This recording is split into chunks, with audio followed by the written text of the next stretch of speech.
Hello, good evening, and welcome to the Order of Nine Angels, the continuing adventures of the Crimson Dirks. I have no idea what episode it is, because I didn't look it up today, but here we are. It has been a little while. We didn't manage to get enough troops together for a game for a little while, but we have at least 3, and 1 more expected. So, all being well, we'll get in a few sessions in a row. 125 this one. 125. Good. That's a nice round number. Oh, that's going to get very annoying. I'm going to close that app. Otherwise, I'm going to get dings constantly. Don't want dings. Thank you very much. Right. So, in the last episode, many exciting things happened. So, in a slight change to our usual thing, I think Chris is going to give us a recap, possibly with help from others. But fire away, Chris. What happened last time? So I'm basically going to get to the nuts of the problem for Carrick. So we did some stuff on the sewer, brilliant. Decided to go back to Phandalin to check in my gold mine for me and Pontos, because me and Pontos own a gold mine there and a country estate. And that gold mine has actually got magical items in it. You know, it's not just a mine, there's a magical pool or whatever it is, so we can enchant items. And our dwarfs were merrily mining away, making his money, so we decided to go back and see how it was getting on and, you know, take some money out of it all. Only to realise that the little, I don't know how tall he is, but the little shit that is Char had snuck back in. Not just Char. Not just Char, was his wifey there as well. Well, there were 2 people there. So, was it Char and... I can't remember the lady's name. Smoke. Don't know. Anyway, Char's the main instigator. That's the one I'm going to kill anyway. so Pontos, I got back and said, right, okay, let's go and see how our mines are getting on because I want to make a little bit of money. And apparently, Char and I can't remember who else it was now. Go on, chip in. Who is it? Mr. DM, do you want to remind him? So, in the original lineup of the party, there was another character who was with the group. Rentaro. Was it? No, well, I mean, it was another one. Probably quite well known to Ryan, if not Pontos. Oh yes, is it our ranger friend? Indeed. Mm-hmm. I can't remember her name. But anyway, yes. So our ranger friend, whose name escapes me because I'm old. Margot was her name. Margot the ranger. She was an elf, a wood elf ranger. Yeah. So apparently they'd gone back to the mine, Pontos, and sold it for 404,000 gold pieces. Not just the mine. This is the estate as well. Remember. Not only that, but a wagon full of goods had we passed it on the way. I didn't think much of it. But anyway, that wagon load of goods was our goods as well that are off to be sold at market. So, with that in mind, Karuruk's plan is to track down Char. I don't care what the excuse is. I'm going to kill him, pretty much, and take all my money back off him. Yeah, but as Chris sort of alluded to, when he spoke to the dwarves, there was Char there, but there was also this wood elf that was a member of the same group that was with him, and there was also a short... Was he a dwarf, Rentaro, or was he... He was a halfling. It was a halfling, sorry. So, a halfling who didn't say much, but he kept with them, so it looked like it was members of the Crimson Dirks who was asking for this, so the dwarves didn't see any issue with it, and then they checked Rentaro's grave, and it seemed to be empty. Yeah, I'm not worried about that bit. Yeah, I'll give you the quote from Gundren. He said, "Char wasn't alone. He had a couple of companions with him." One of them was a beautiful wood elf. Long blonde hair, violet eyes. Thought she looked familiar. Margot, maybe. Looked like her at least. Always was hard to read that one. Gundren scratches his beard, his brow furrowing. Then there was this robed figure. Kept their hood up the whole time. Small like a halfling. Or maybe a kid. Voice was too soft to tell. Odd sort. Gave me the chills. But Char seemed to trust him. And, you also spoke to Darren Ademarth of the Ademarth Orchard, whose little cottage overlooks the town green where Rentaro was buried, and the grave of Rentaro was dug up and, vacated at any rate. Yeah. So potentially your wifey there, Ryan, has helped with robbing you. That's just marriage. Sounds about right. Yeah.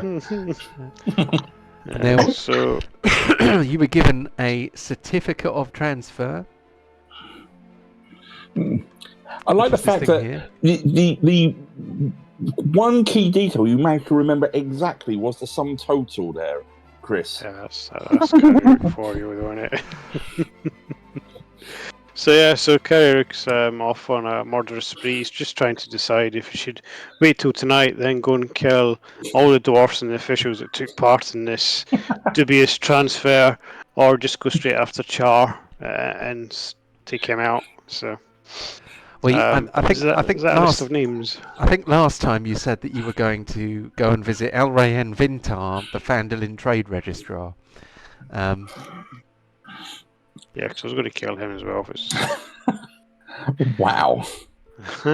So that's where we're at. So we've been fiddled or diddled, and I'm not particularly happy Pontos and that. I'm kind of hoping you share my outrage and try to destroy pretty much most people in this town. Let's kill Char. Yes, definitely. I mean, this town is full of people who are purportedly friends of yours, who have done business with you for many years and have accumulated vast wealth for you. Not accumulated any wealth for me. Well, I mean, they did. It's just it was liquidated. But anyway, yes, you've had the bad news. You have discovered the empty grave of Rentaro. You have sworn an oath of blood vengeance against Char, by the sound of it. Are you still going to visit the trade registrar? Yeah, we can go and have a quick chat before she dies. Okay. So Gundren Rockseeker, old pal of yours, current owner of Tressenden Manor, your previous mansion that was restored lovingly with wealth from your share of the Wave Echo Cave. And lovely it is too. Absolutely beautiful. Lovely red tiles on the roof. Anyway, Gundren, he, before returning to his beautiful house, says that you will find Elrayen in the Townmaster's Hall. Would you like to go there and meet her? Yes, please. And I'm going to say to Gundren on my way past, better get out of my house, because it's going to be death. Well, it's our house, Carrirook. You know, it's all signed, sealed, and illegal. You go and speak to the trade registrar. She'll set you straight. It'll all make sense then, I'm sure. I'm just going. Pontos, did you sign anything? We killed Char. That's the only thing I took from all of this. Yeah, but we didn't sign anything away to say we're selling anything, did we? Nope. So then I'm just going to look at Gundren and say, you've been diddled, not me. Right, when you go and speak to Elrayen, you know, and then you'll see, it's all legal, it's all very tidy. Anyway, right, go. So there's nothing more I can say. Go on. So does that mean I'm not able to see this fabled forged that you'd discovered? Oh, Gundren who's walked a few paces up the path back towards his house. His ears prick up and he says, "Oh, we'd be delighted to give you a tour of the Rockseeker Consortium's Wayveco Cave. It's a wonderful thing." Oh, that'd be fantastic. At least it's not a wasted journey for myself. Yeah, I think I might do that tomorrow. He sees the look in Karuk's eye and then legs it off up the path. Good. Cool. Alright, let's go to the town hall and speak to the Magister then. Okay, so you go to the Town Master's Hall, where you find a rather officious-looking half-elf who sits at a desk which has a little wooden kind of name plaque on it, which says Elrayan Vintar, Registrar, Phandalin Trade Registrar. The desk is piled high with parchments and scrolls, and she is wearing glasses. You see that she has sort of pointy ears, but not quite as big and pointy as the usual elf ears, so you immediately know that she is not fully elven. Yeah. She kind of pushes her half-moon specs up her nose and says, "Hello, can I help you?" Oh, yes, I'm Karuk. This is Pontos and Oh, Chubikin. nice to meet you. Hello. Oh, don't bring that pig in here. You'll Oh, knock all my who are you papers talking- over. Pontos isn't a pig. What are you talking about? Not him. You know very well what I meant. Yes, I'm going to say, my mine and my estate. Why did you send them off without my signature? Are you talking about the recent liquidation of the assets of the Crimson Dirks? Yes, who I am a member of, along with my friend here, Pontos. Oh, well, hello. Lovely to meet you. I've only met the other two, another two members of your party. Yes, very charming they were. I mean, I've got the contract right here if you'd like to see it. Contract of profit sharing. Can you show my signature on it, please? Well, apparently not. If But not, you see, yeah. So I mean, so I want I was led to property believe back. I was led to believe that the party left Char in charge of the contract. Shall I read it to you? Shall I read everyone who's been involved's death rights tonight? I mean, I don't think that's a very nice thing to say. Possibly not, but I'm only a civil servant. It is my job to oversee contracts and trades, and to make sure that they're all legitimate and above board. Allow me to read you this contract here, and then you can make of it what you will.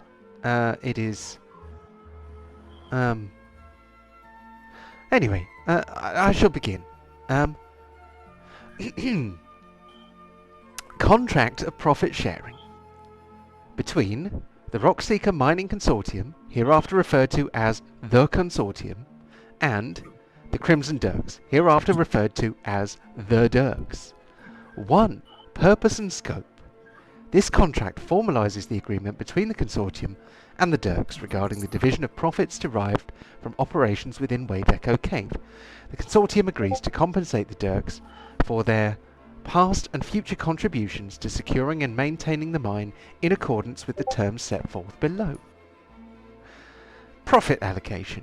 The Dirk shall be entitled to a 10% share of net profits generated from the mining operations of Wayveco Cave. This share shall be calculated after all operational expenses, including but not limited to labour, equipment, security and transportation, have been deducted. 3. Form of payment. The Dirk share of profits may be remitted in one or a combination of the following forms. Hard currency, including minted coins of gold, silver, platinum or other legal tender. Magical items. Listen. Magical Electrum. items as appraised. We're getting to the good bit. As appraised and valued at fair market value by an agreed upon neutral party. That was me. The specific method of payment shall be determined by the consortium taking into consideration availability and equitable distribution of resources. Here we go. Representation and decision-making authority. No single member of the Dirks shall be authorised to make unilateral decisions regarding the enforcement, amendment and dissolution of this contract. Any action concerning the collection of dividends, acquisition of assets, the liquidation of this agreement must be initiated by and authorised by a minimum of 2 recognised members of the Dirks. Identification and authentication. To execute any rights or claims under this agreement, at least 2 members of the Dirks must present their tokens of membership, i.e. their flame daggers, to the consortium or its appointed representative. No claim shall be honoured without this verification. There we go, lots of security. Termination and modification. This contract shall remain in effect so long as the consortium continues operations within Wave Echo Cave. Amendments or terminations of the agreement shall require the mutual consent of both parties, with the written approval of at least 2 members of the Dirks and an authorised representative of the consortium. There we go. There is a bit more about governing laws and dispute resolution. This contract shall be governed by the prevailing laws of the region in which Wave Echo Cave is located. Any disputes arising from or related to this agreement shall be resolved through negotiation. Should a resolution not be reached, the matter shall be settled by arbitration, overseen by a neutral third party chosen by mutual agreement. By signing below, the undersigned affirm their authority to enter into this agreement on behalf of their respective parties. For the Rockseeker Mining Consortium, it is signed by Gundren Rockseeker and Nundro Rockseeker, and for the Crimson Dirks, it is signed by Char. So you can see that this is the agreement that was entered into by the Crimson Dirks, and its dissolution was in accordance with that contract. Char was very clear that no single member of the group should be able to dissolve the contract alone, and so at least 2 members of the Dirks must be present, and also show their tokens of membership of the group. So this was adhered to. Can I ask what tokens of membership you're actually referring to? Oh, of course. Well, perhaps Kararuk and Pontos here can show you theirs. Char, when the Crimson Dirks were founded,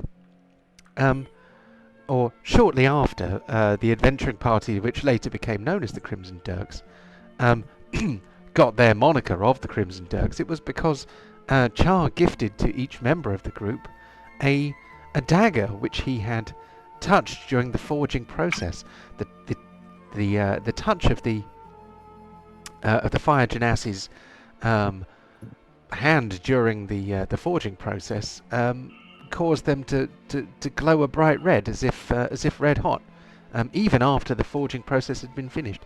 So they formed unique personal mementos for each member of the group.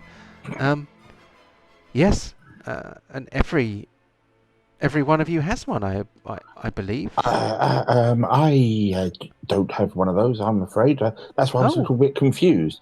But yes, I think Char and Margot had these 2 show, did they? Yes, they did. Isn't I don't think Margot got one, to be fair, and I'm pretty sure she was around at the very beginning, so I think I made one. You can, if you like, take a check for memory, if you like, to try and recall from memory whether you think she got one or not. Let's have is it a history check? Maybe a history check. Is that wisdom based? No, it's intelligence. Intelligence. Oh, I don't know. Anyway, think of an intellectually based skill that you can possibly apply to the process of remembering something. I imagine it's quite slippery in my memory, so I imagine something like dexterity to try and grab onto that memory would probably hit it. I mean, that's not really an intellectually based skill there. But okay. Come on, you're a rogue. You've got a high intelligence. Do I? Well, you should have. Blue That'd be- plus. So you just want a straight intelligence roll or something like investigation. That'll do. That'll do. Right, Yeah, okay. Kararook remembers that Margot left the party before the forging of the Crimson Dirks. Yeah, I thought so. And the other member who apparently showed you a dagger was dead. So this contract is Well- null and void. No, well, Margot showed a dagger, and Char showed a dagger, and there was a third person there, but they did not show anybody a dagger. Yes, but Margot was not part of the Crimson Dirks to receive a dagger. Well, she certainly was recognised by Gundren Rockseeker as being a member of the party, and she produced a Crimson Dirk. So legally, the contract is, the contract has been applied to. I've forgotten the word. Adhered. Adhered to. Is that The letter of the law has been complied with. Absolutely. I mean, it says here, recognised member of the party, token of membership. So, and no single member dissolved the contract. I mean, also, if you're saying that this Genasi individual helped with the making of those knives, he could have made an additional one at a later date. The City of Brass is known for their craftsmanship, or at least so I've read. Indeed, that is true. I didn't even think of that. So I'm helping you, John. I'm helping you. Well, So I I'm mean, just Margot may not have had one, but there is somebody else who probably had one. Yeah, but that also went over to the next character of Nate's, but we won't. We'll move on from that one. Oh, really? Duh. Anyway. Alright, so I'm going to turn around to Pontos and say, shall we find Char, then come back and lay waste? Or shall we lay waste first? I'm all about laying waste, but yeah, maybe you should do that last. You're making me feel quite uncomfortable with all this talk of laying waste to Phandalin. Good. I mean, well, we've done everything in accordance with the law. Yeah. In accordance with your group's own instructions. We could just scare her and set fire to her office. Carrot, this is all quite legal here. If you are not careful, you could end up with sort of the armed might of the local cities to coming after you. It would be a lot of hassle here. If you wait until the morning, I might be able to try and track where he is. At least give us a direction or a idea of where he might be going. If you give me an opportunity, rather than you just going blindly and recklessly as you're planning. But you've gone till morning, and then let's see what happens. Yeah. All I ask is just give me the morning. I just need to do a little bit of study, and if I can borrow one of those daggers of yours, that might be useful. Okay. I'll let her have a dagger, and I'll walk out, and I'll slam the door behind me, muttering that I've been ripped off by the town, etc. And so illegal. And I don't like being conned, and I like killing people. Should we just take Pinky? Should we take her Pinky with us? We could do. Getting flashbacks.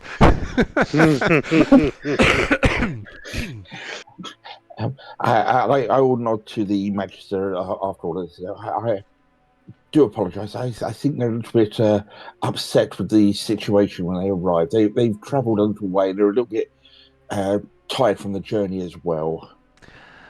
Yes, they did seem a little emotional. Emotional. Well, I'll bid you good day. I think I'll close the desk early today, and maybe go and have a restorative. Yes, I think that could be a good idea. But Yeah. anyway, good day to you. Good day to you. She gets up from her desk and picks up a few possessions, and then immediately heads to the Stonehill Inn. Okay.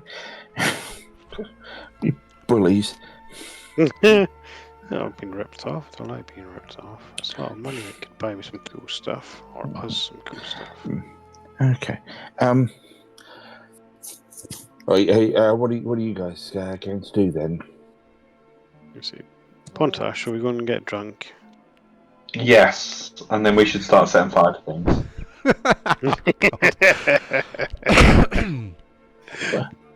If you don't mind this, this is like I said, all this is all brand new to me after all those years training. So while you do that, can I just wander around this little town of that you used to call home?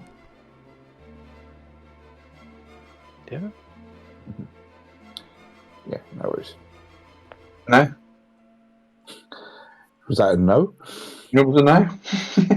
Was it? Yeah, you can wander around. We can have a look around. But Yeah, no. So if you're going to go get drunk, she just wants to have a meander just to see, just look around at all of this. As I said, she's like new to the mainland after all that time on the island. Well, what you see looking around this little town is, I mean, this map is probably actually should have been significantly added to. I didn't add any extra houses or anything, but you know, it is quite a bustling sort of frontier town, which was actually built in the ruins of an older settlement, I seem to remember. Since the Crimson Dirks left, the place has had a bit of a renaissance due to wealth generated by the Wave Echo Cave. If you can hear any weird noises, that's probably Chris grinding his teeth. But the success of just the Rock Seekers and only the Rock Seekers. Yeah, the enormous wealth that they have accrued in the mine that they own solely. But there are, you know, quite a lot of buildings, quite a lot of new buildings. There are kind of houses that are owned by a burgeoning kind of middle class. There are kind of civil servants now who are helping to administrate the needs of the town. There are symbols on some of the what are obviously public buildings, which one of the other party members might have told you what the factions of the area are. So, but I'm trying to remember off the top of my head what the symbol of the Lord's Alliance is. I can't remember myself. So the symbol of the Lord's Alliance is it's like it's a crown basically on a red and gold shield. So there are symbols like that on a number of the buildings. So there is clearly a Lord's Alliance presence here. They have gone from strength to strength in the area. There are a number of drinking establishments. There is a shrine in the town square. There is a smithy, which is doesn't seem particularly busy. It looks like it might be disused. Possibly because the Wave Echo Cave is probably making a lot more things than the local town smithy would have any need to do. Also, the local weapon shop looks like it's seen better days as well, given the enormous growth of the Rockseeker Consortium. But yeah, it's busy. There's people. Some of them are quite well dressed. They don't all look like farmers anymore. The rest of the party notice. Yarp. Okay. We'll just wander around. I'll eventually end up in Barthen's Provisions. Cool. Okay, Barthen's Provisions Hmm. is kind of a general store, I suppose, which Yeah. is staffed by a young lad and also an older gentleman who is probably his father, who introduces himself as you come in. He says, I'm Elmar Barthen. Welcome to Barthen's Provisions, milady. How can I help you today? I'm hoping you've got a number of materials to hand for to supply me. Really, I'd be looking for a work table, a small bed, some parchments, papers, and some materials and tools. Have you moved into one of the new cottages in the town? Is that are you looking for furnishings for your new abode? Only the basics, and plus, as I said, some materials for my own work and studies. Really. If you have a list, then we can put it together for you and have it delivered to your address, if you wish. It's not an address per se. If you've got everything to hand, I can give him a list of what I'd be looking at, and I'll quite happily put 200 gold pieces on the counter. His eyes go wide. I can collect. I can collect it from in here. If you can just help me on the last few feet of the delivery. Of course. Hold on. I shall set my boy to it at once. Lad, go and gather these things for the nice lady. The bed, table. Like I said, parchment, ink, some various hand tools, some stone wood bits of it's a sort of a general sort of assortment of items.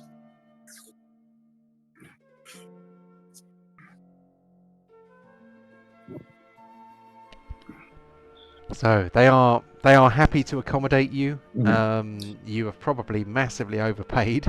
Yeah. Oh, so I know that she's still a little bit naive, but also like a little sort of hopefully this is kept between us as well, especially the address, if so to speak. Oh, certainly, yes. Discretion guaranteed. Okay. Is there any other way we can add value to your day? No. This is fine for now. If I need any more and I'm in the area, I will definitely come back to here. Okay. So they begin to bring all your stuff together. You've got lots of stuff. They're like, are you sure you don't want us to get a cart to take this to your house? No, this is fine. And once it's all together, I will start waving my fingers around, and then with my staff, with the bottom of the staff, I just lightly draw a faint outline of a door on one of the walls. It's like a magical outline that just follows and then when I finish, a door appears there, and I open it. If you can just bring it all in here as I cast Dimension Plane. Ooh, very exciting. Demi-plane, sorry. As I understand it, although I haven't read the spell, this kind of gives you a little. My own little demi-plane. Your own little demi-plane. Mm-hmm. So yeah, the boy, his eyes wide. As I said, it's starts to carry things into the door for you. As I said, it's not a location you could just deliver it to. So Yeah, and like she'll walk in first to show it's safe, and she'll just sort of direct where to drop things off within the region. Cool. I'm gonna have to make a map for this. This is at this moment. It's theatre of mind is fine, but if you want to, that's again, I'm not going to complain. Yeah, And at some once point. it's Well, once I it's made all- one for Char's bottle, so we have to have one for the demi plane as well, surely. So yeah, don't call me Shirley. And then once it's all done, I will sort of just happy with that. I will then shut the door, and the door will disappear from the wall. So see, it's all good as new. Haven't done any damage, but like I said, it'd be nice just to keep it between us. And with that, I sort of I hope you have a good day. And she'll then join you guys in probably.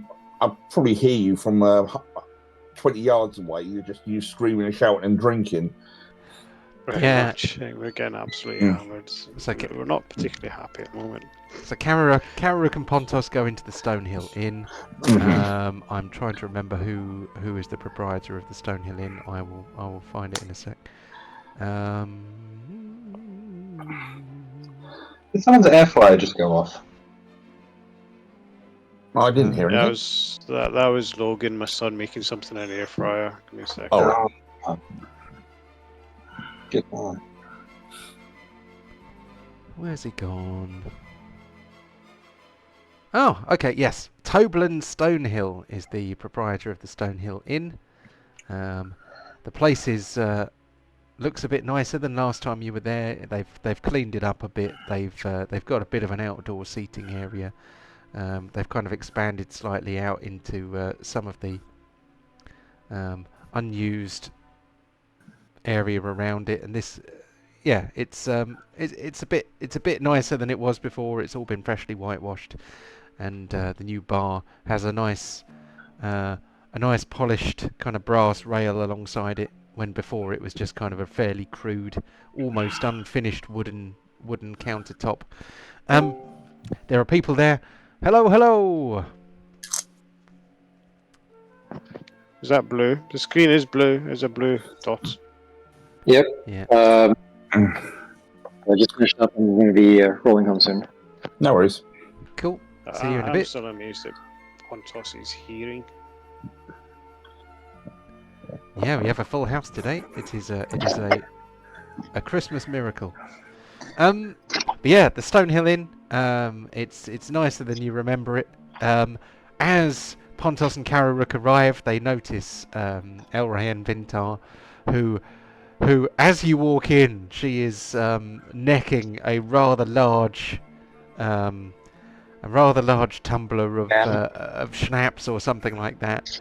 Because she has this kind of rather put upon look on her face, and she's kind of like, oh, for fuck's sake, what a day. And she knocks back this spirit and slams it down on the bar and says, another one please, Toblin, I think I'm going to need the bottle. And then she turns around, and Kararuk and Pontos walk in with what kind of looks are on your faces?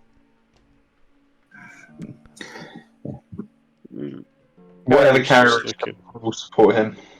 Yeah. So she turns around and she's like, "Oh fuck," and she takes the glass, and Toblin was kind of halfway to pouring another shot, and she just grabs the bottle by the neck and yanks it out of his hand, and then hurries away to a table in the corner, as far away from from Pontos and Kararuk as she can manage. She sort of looks over her shoulder and kind of gives you a curt nod, in an effort not to be rude, but kind of not very friendly either. And she kind of legs it off to a table in the corner. There is an assortment of people in here, some in kind of countrified dress. There are a few people kind of wearing smarter clothes. There's a few people wearing kind of town guard type attire. I just say to Pontos, nothing we can't handle. Let's get some drinks. And where's the pig? Where's the muddy pig that Pontos should be wrestling? Come on. Is there a pig in here to wrestle? There, Or do I grab a woman you to can wrestle? you can. Tobin Stonehill says we've got no. Can't remember what accent he had, but we've got no pigs to wrestle here. But you've got your own pig. Why don't you wrestle your own pig? So with him saying that, is he the barman? Well, he is the proprietor. There are a number of young ladies who are serving the tables. They are kind of pouring and dispensing various drinks and taking them over to tables, along with food. There's food as well. If you remember, the Stonehill Inn serves something called a full Phandalin, which is probably a bit like a full English, but with some slightly more exotic stuff in it. And they also have something called Orc Bite as well, which is a strong drink, which you may or may not have imbibed in the past. Instead of throwing a pig, can I reach over the bar and grab him? Yeah, if you like, he's kind of got one elbow leaning on the bar, and you reach over and grab him. Do you? What do you grab him by? I'm gonna grab him by. Good morning. How much of him is exposed? I mean, he's probably from the waist up. You can kind of see over the bar. I mean, if you leant right over the bar, then, but you could grab him by the lapels or by the scruff of the neck if you wanted to. I'm gonna lean over the bar and grab him by the nuts. Oh God, okay. Just lift him up. So it begins. Okay. So I mean, you have a hold. You have a hold of him. If you want to lift him up by him, then we better have some kind of strength check. Let me try and do that.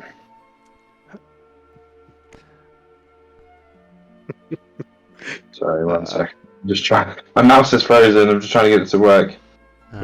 I'm just going to sort of whisper, it's not his fault, Pontos. It's the dwarfs and that elf lady over there. And Char, and Margot, Rentaro. Bloody character sheet on. Are you just doing your own Game of Thrones list that you sort of just repeat to yourself every day? Yeah, have you ever watched Deadpool and you've got the list? Strength check, yeah? Yes, please. Yeah. Athletics or something. Oh yeah, strength athletics. That's the one. Yeah. 19. Okay, you comfortably pick him up by his bits. So you reach over the bar, grab him by the balls, and then lift him bodily about 2 feet off the floor. He kind of is, he's trying to hold on to anything he can kind of get his hands on, and he's like, "What? Why are you doing this to me? I thought we were friends. How many times did I serve you a full Phandalin after a night on the Orc Bite? Come on, man. What's this for?" That's for telling me to throw my own pig. I didn't say you had to throw him. We just don't have any pigs to wrestle. Well, okay, then you should have got pigs. You should have known I was coming. That's the kind of thing they do in Neverwinter. They don't do things like that here. If he keeps giving me shit, I'm going to start to squeeze. Well, he's already howling. Look, I don't have a pig for you to wrestle. I can't give you what I don't have. Well, I'm not going to have something else if he carries on. I mean, we've got a goat. You could wrestle the goat. I will gently put him back down. Because I will go back. He kind of leans over the bar and puts his head on the bar, and he's kind of like,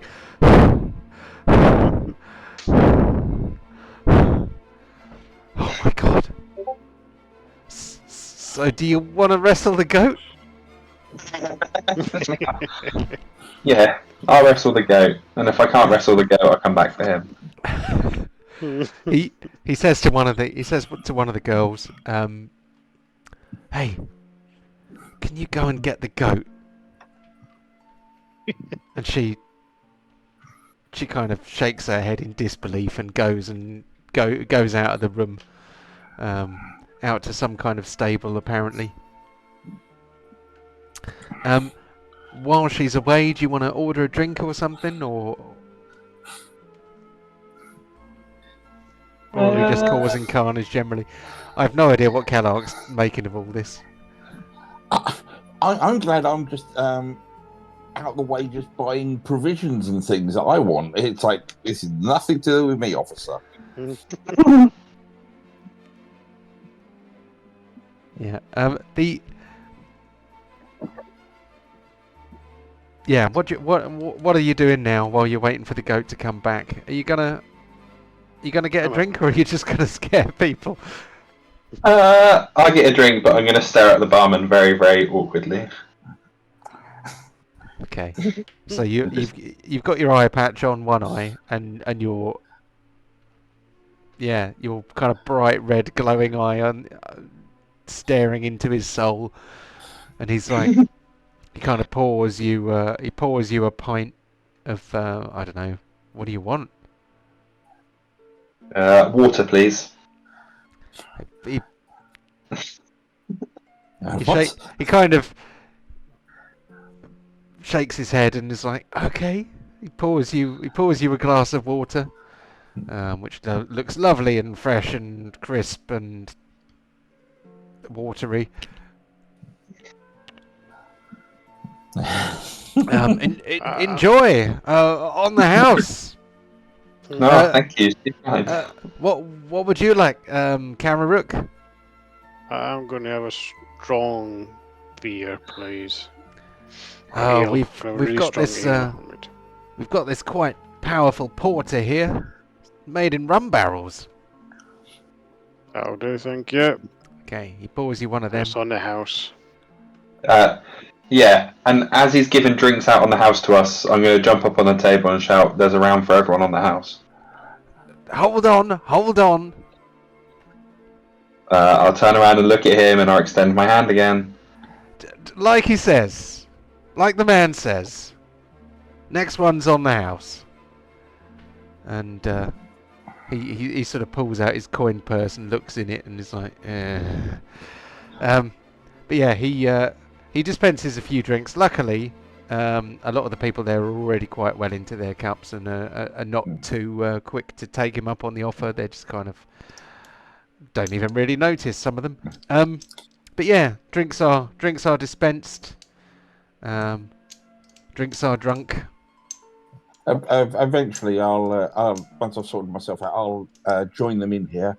I'll get myself a nice glass of wine and some cuts of meat that I can just eat, sit in the corner by the fire, just reading one of my arcane books. Cool. Yep. So yeah, wine is poured. Toblin Stonehill is enjoys serving you a lot more than he does the somewhat rowdy Chaos Brothers. Yeah, and I will. How much is this, good sir? Oh, he kind of side eyes Kararook and Pontos to see whether they've noticed. It's on the house. Oh, it's on the house, milady. Nonsense. Yeah, I'll take this as a tip, and I'll slide a gold coin across. Thank you very much. He picks up the gold coin and drops it into his kind of till box. Very kind. Take the bottle. He gives you the bottle to take with you to the table. It's quite good. It's not as good as city wine, but it's These my colleagues here, they said this was a good establishment near their home, so I want to ingratiate myself. So and I just pick up the bottle, and like I said, I'll find a table near a corner, and I'll just plant myself down and enjoy my book, sipping the wine and some cuts of meat, just to sustain. cool. Right. A goat, a rather elderly-looking goat with kind of big hooked horns that look like they've already had a few, a few scrapes. So one of them's kind of broken off at the end, and they have kind of various kind of chips in them. But this rather elderly-looking goat is led on a piece of string, basically, into the bar, and the proprietor Toblin, he says, Pontos, Mr. Pontos, Captain Pontos, would you like to wrestle the goat now? Shall we move some tables out of the way, or would you like to wrestle the goat by the outdoor seating area, perhaps? No, I think I'm going to look at the goat, and I'm going to take sympathy on the goat, and I'm going to recruit the goat to our party. Okay. Do you have proficiency in animal handling? Ooh, I'll have to have a look. I don't think so. But yeah, again, I've got a pig, and I had to animal handle the pig. Let's have a look. You do have proficiency in animal handling. Oh. So let's. I know strictly this is not what the skill is for, but for the purposes of this exercise, why not? So can you give us an animal handling check to see if you can suitably charm this this goat into joining your crazy party? Into submission.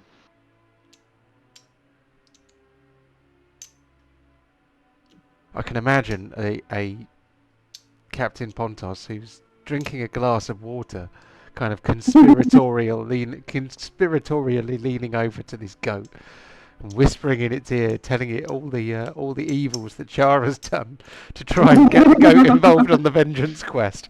You know?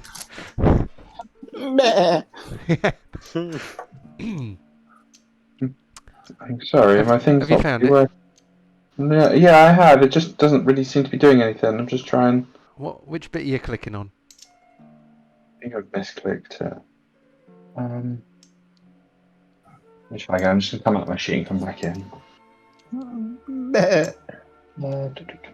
Alright, let's try this now. Animal handling. There we go. So you bend this goat's ear for a little bit, and it seems to be thoroughly indignant about the terrible things that have happened to you. You know, it seems to be angry with you. You know, it's kind of like, "Bah!" And when you talk about Char, it kind of goes, you know. Yeah, hates Char too. It hates Char. You have made a goat hate Char. So Pontos the goat whisperer. yeah. So now this goat is kind of wants to come with you and help you fulfill your vengeance. Well, welcome aboard. Yeah. I mean, this is yeah. I'm gonna try and find a goat in the compendium. I'm sure there is one. Is he a battle goat? Hi. Well, let's say he is not a battle goat yet. I'm just going to be looking at this in a corner, sipping my wine, just like, okay, back to the book. Well, my pig has a Gatling gun on its back, so why can't we have a goat? Okay. That goat does look kind of angry, doesn't it? A goat would have a name, wouldn't it? I'm thinking Stan. I mean, you can call him Stan, whatever his original name was, can't you?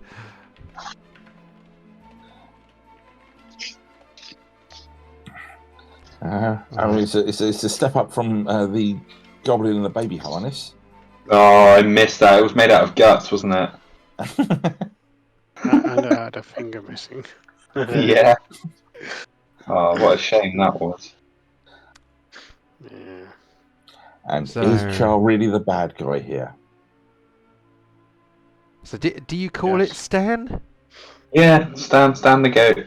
Says Toblin is like, I mean, we named him Gunter, but you can call him Stan if you like. He's your goat now.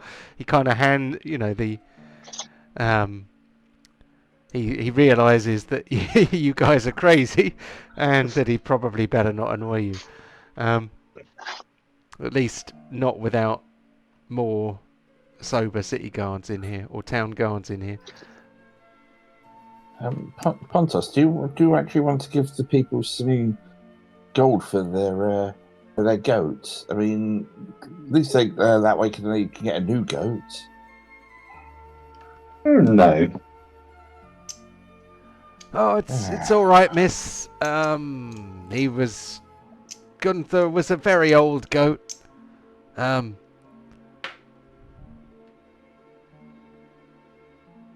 I don't even know why they would have a male goat, to be honest. It's,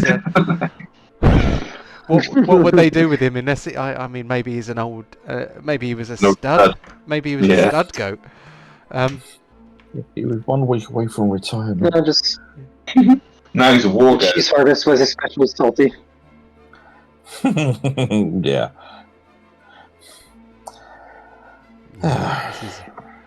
This is Stan, the goat, goat. formerly known as Gunther. Mhm. So Quellark, how are you finding this little town?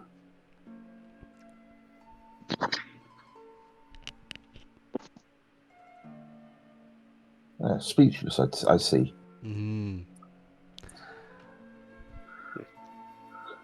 But, I'm enjoying my strong beer stroke ale, watching the scope being paraded in, and wondering what drugs Pontos is on at the moment. I go. All right, there we go. oh, hello. He is now on the Xbox. He sure is. hello, Quellark. Morning. So, what have I been up to during this lapsus of consciousness? Well, you tell us. Basically, it's still the evening after. Oh no, finding where the out fuck are we? Phandalin. Oh, fantastic. Yeah, the party are in Phandalin. Were you with us? You must have been. You were with us when the party discovered that their share of the mine had been sold off and liquidated. Oh, Microsoft, please, I'm going to break... Okay, thank you. Alright. Yes, I was there when we were told that the deed acquisition was completely rug pulled. Yeah, so Calrook checked with the magistrate, found out it's all completely legal and above board, and nothing was done wrongly as far as they're concerned. So these two are just getting drunk and angry. I just had a wander around the town seeing this for the first time, and then whatever you are up to. Yeah, what would Kellark do? Well, sorry, I just gotta, wrestle with Opera right now. Yes, close the windows. Alright. Well, during travel, Kellark would have been probably stretching out his wings after spending so long, one, trapped in a mural, secondly, his first quest leading him into the sewers where he couldn't exactly stretch out the old wings either, so probably just taking in the environment around him. Cool. Well, Yeah, Phandalin is... Oh, sorry, go on.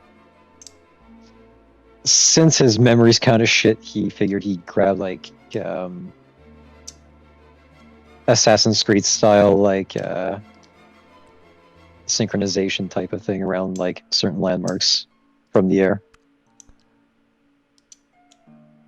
I have not played enough. I've not played enough Assassin's Creed to really understand the reference, sadly. But oh well, basically you just climb up to a high spot, then you just look around and synchronize with the area, and you'd see objects of interest on your map afterwards. So just like getting a good feel for the environment. Okay. So, Cool. so just you're stretching your wings and just taking the views from above. Yep, just getting a good idea of what the environment's like. Cool. Okay. Bustling frontier don't- town. Lots of new houses being built. A beautiful manor on beautiful the hill. manor house on the hill, Mm. owned by the Rockseeker Consortium.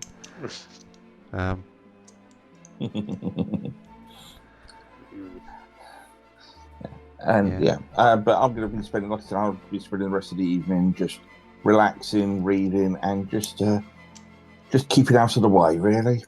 Cool. I'm finishing my B and see that. I'm going to head to bed. I'm going to get some sleep. If anyone disturbs me, it's not going to end well. Are you going to stay at the Stonehill Inn? Yeah, I think so. Cool. So they show you to one of their nice bedrooms, and wish you good night. What does Pontos do? How many waters does he have? He's a couple deep now, but I think he's going to take Dan and Chew Bacon out for a little romantic walk so they can get to know each other. Very well. Yeah.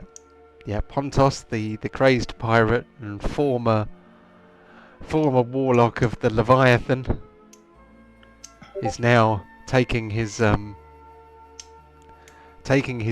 giant war pig and his goat off on a romantic stroll in the moonlight after having several big glasses of water. Oh. Yep. Okay. Oh, I've got to check. I've got to check what your guys' alignments are now. Because if they're not chaotic, they should be. I'm trying to see where the. All right. Pontos's alignment is neutral. True neutral, sure. And let's have a look at Kararuk. I'm pretty sure there's a chaotic in there. Yeah, he's chaotic neutral. Yep. Okay. Otherwise known as chaotic stupid. Who is? Chaotic neutral is kind of like the alignment picked by problem players, isn't it? Usually. And once Kralak, descends back down and says, "Do you want to get a room here, or do you want to rest in somewhere a little bit more sophisticated?" Sophisticated. I was thinking of setting up a hammock between some trees and roughing it. I can do better than that if you wish.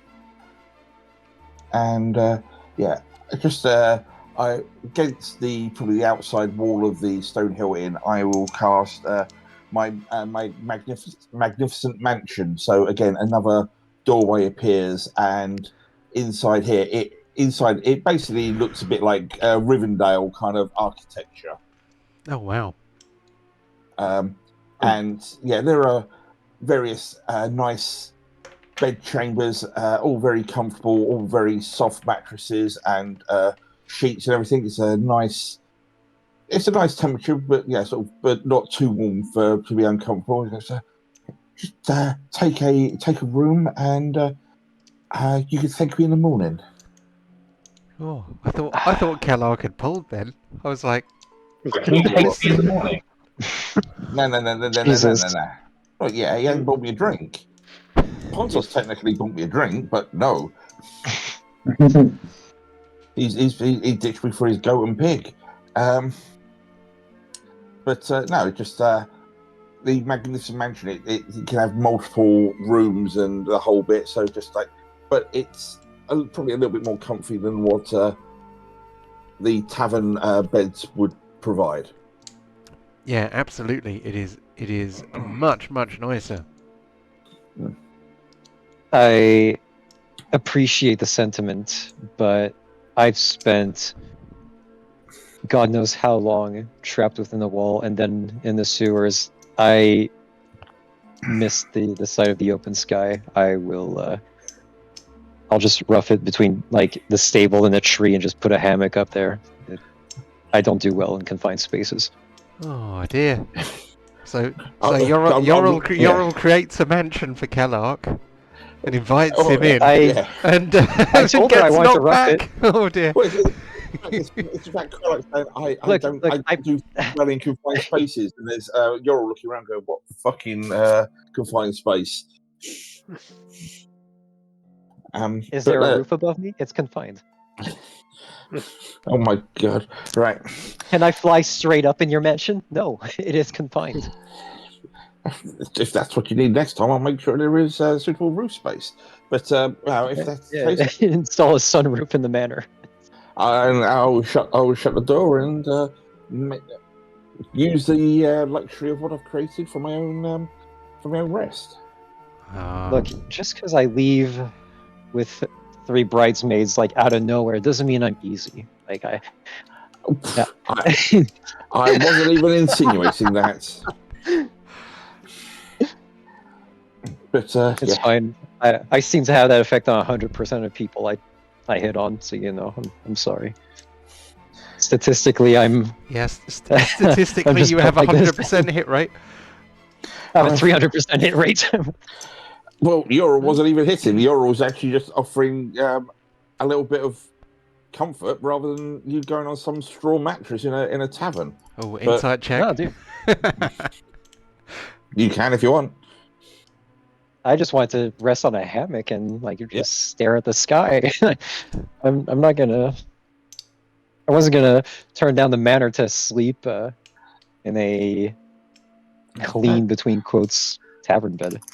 Yeah, that's all good. Like I said, she was just offering something a bit more comfortable, but she respects that, and she'll close the door and just make the most of this whole manor to herself. Every 5 minutes, she'll just go to a different bed. Fuck this, fuck this.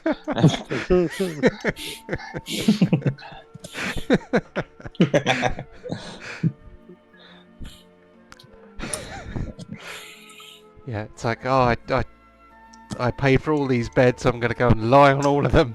Yep. Fair enough. Right, let's have a brief comfort break and come back to it in about 10 minutes, give or take. Yep. No worries. Right, BRB. I hate to say this, but do you mind if I call it there for tonight? Because Emily's still not sleeping. She's still up at like 1 or 2 every morning. Oh dear. Yeah, and okay, we'll go there. Sorry. Hopefully, we'll get this rocking. Okay. Cool. See you in a bit. Just don't kill my goat. Yeah, it won't kill the goat. I'll see you soon, guys. Intentionally. Catch you Alright, later. take it easy. Hey. Well, it was good while it lasted.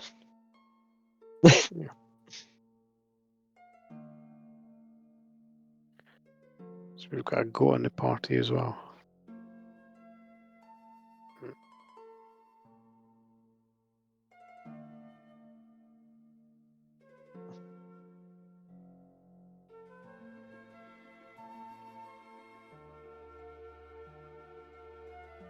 I think we're only having a 10-minute break, don't we? We're finished, by the way.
I'm here.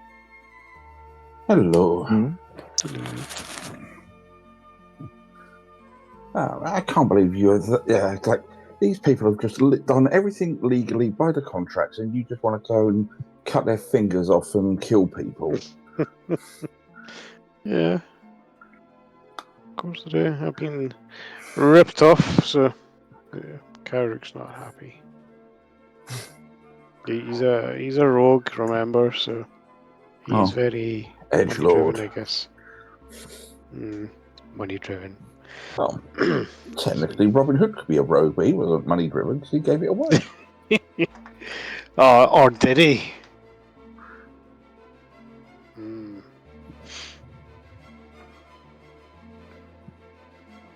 And like, why are we even Pontus another animal? I don't know. It's a goat, though. I mean, can headbutt things, I guess. I don't know. So can Pontus. Yeah, true. Oh, see. Interesting.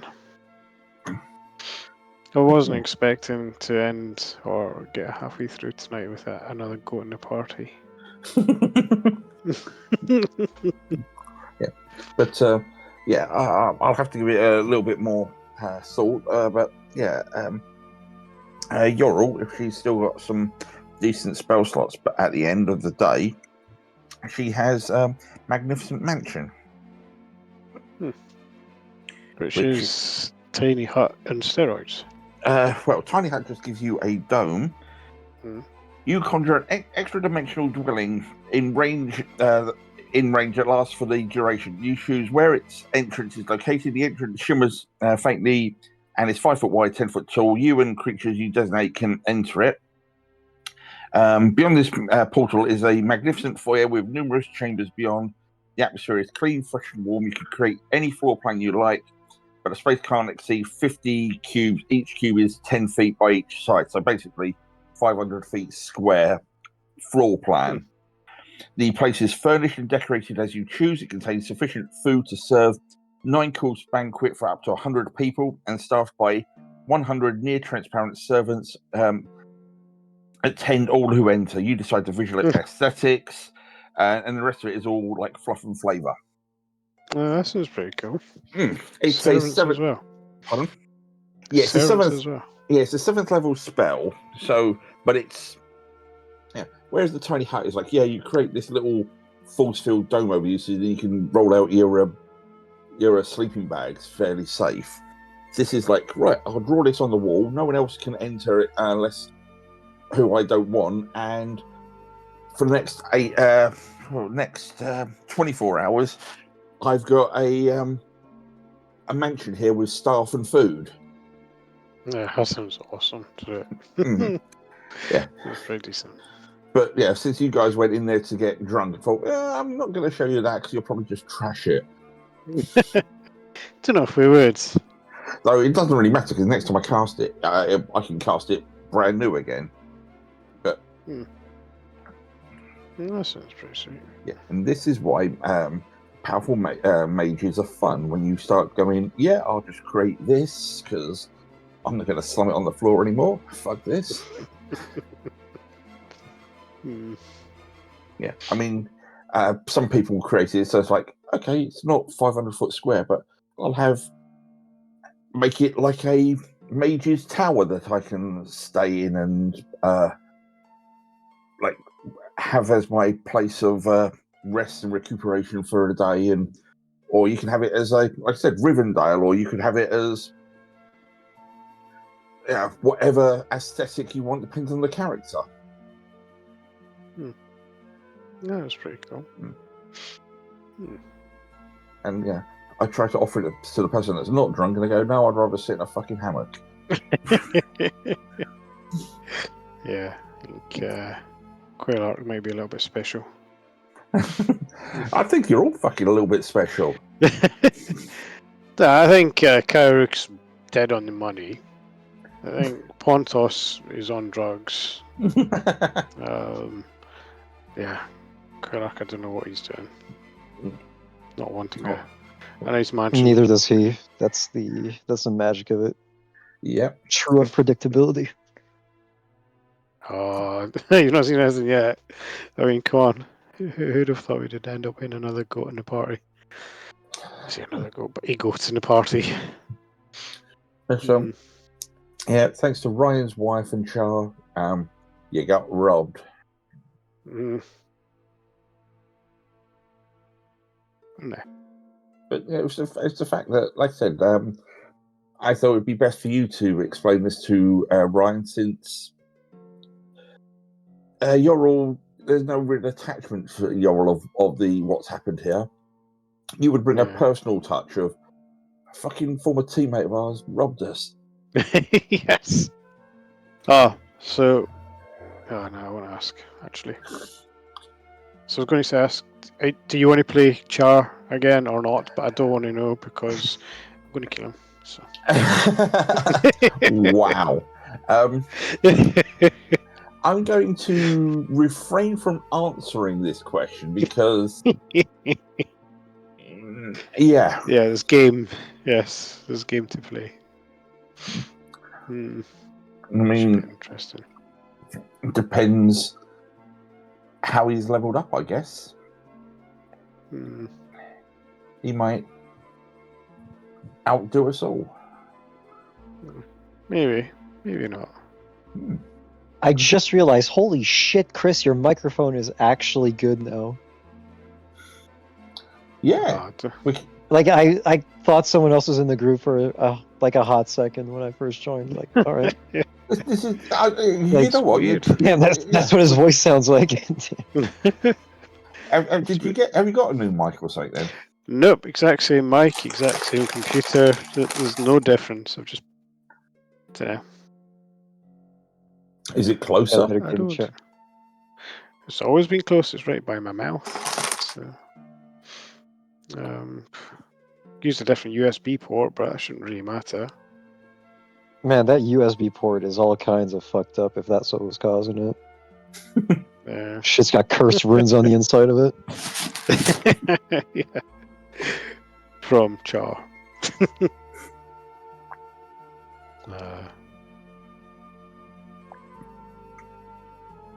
How come the USB ports, you have to turn the USB 3 sides to get it to fit?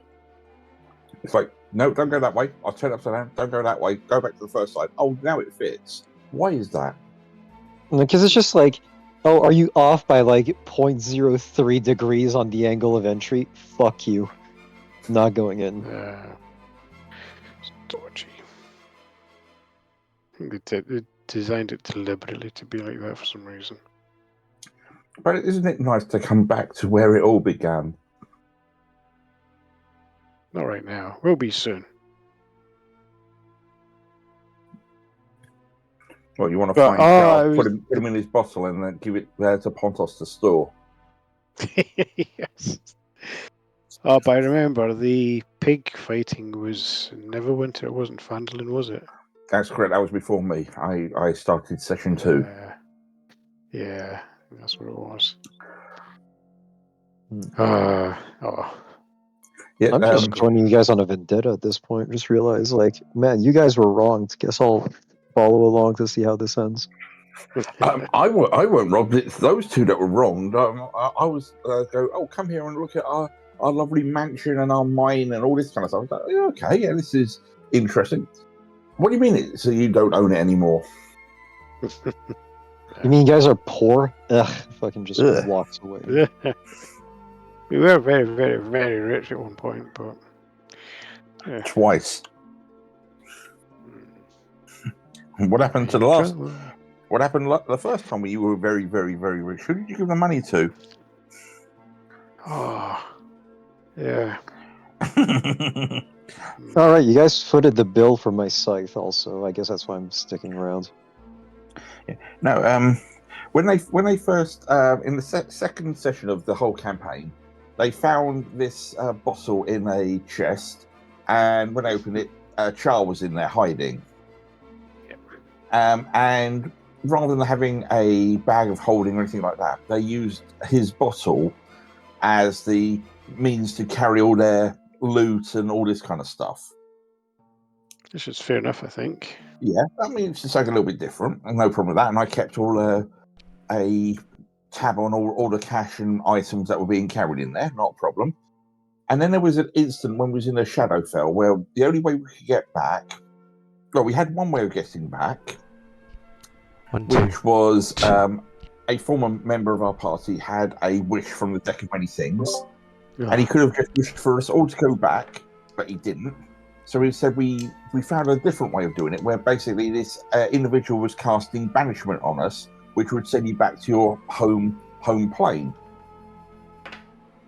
Unfortunately, because Char comes from the plane of fire, he was sent that way and was separated from the party, never to be seen again, with all of their loot and cash and items that that were in his bottle. And he liked it so much, he thought he'd get the rest of it, it seems. I have no idea what John was planning with this. So I cannot be blamed, perhaps. I think you're blamed 100%. Yeah. It's highly entertaining, though. But yeah, that's a very quick rundown of what happened and who Char is and all the rest of it. Why he's probably going to die. It purely depends on Minus- how he's been leveled up. I He's mean- going to end up with a pinky less, whatever. You remember Char, right? You know, big, fiery dude, can fly, can summon things. Yeah. Friendly, can't hit for toffee with an Eldritch Blast. Yep. I mean, rogues are quite good at dodging fireballs, though. There is that going for them. Yeah. Sneaky. Well, that's it is. Again, I don't know how John would have continued his build, so he might have all sorts. Well, it's not as if what level was he when you last saw him? I think it was about 12, 13, something like that. Yeah, he was a little bit less powerful than you guys, wasn't he? Well, he's got friends too. He's got a mysterious cloaked figure. Yeah. And a ranger by his side. And it's not as if a genie pack warlock, when I get to a certain level, have access to wish spells.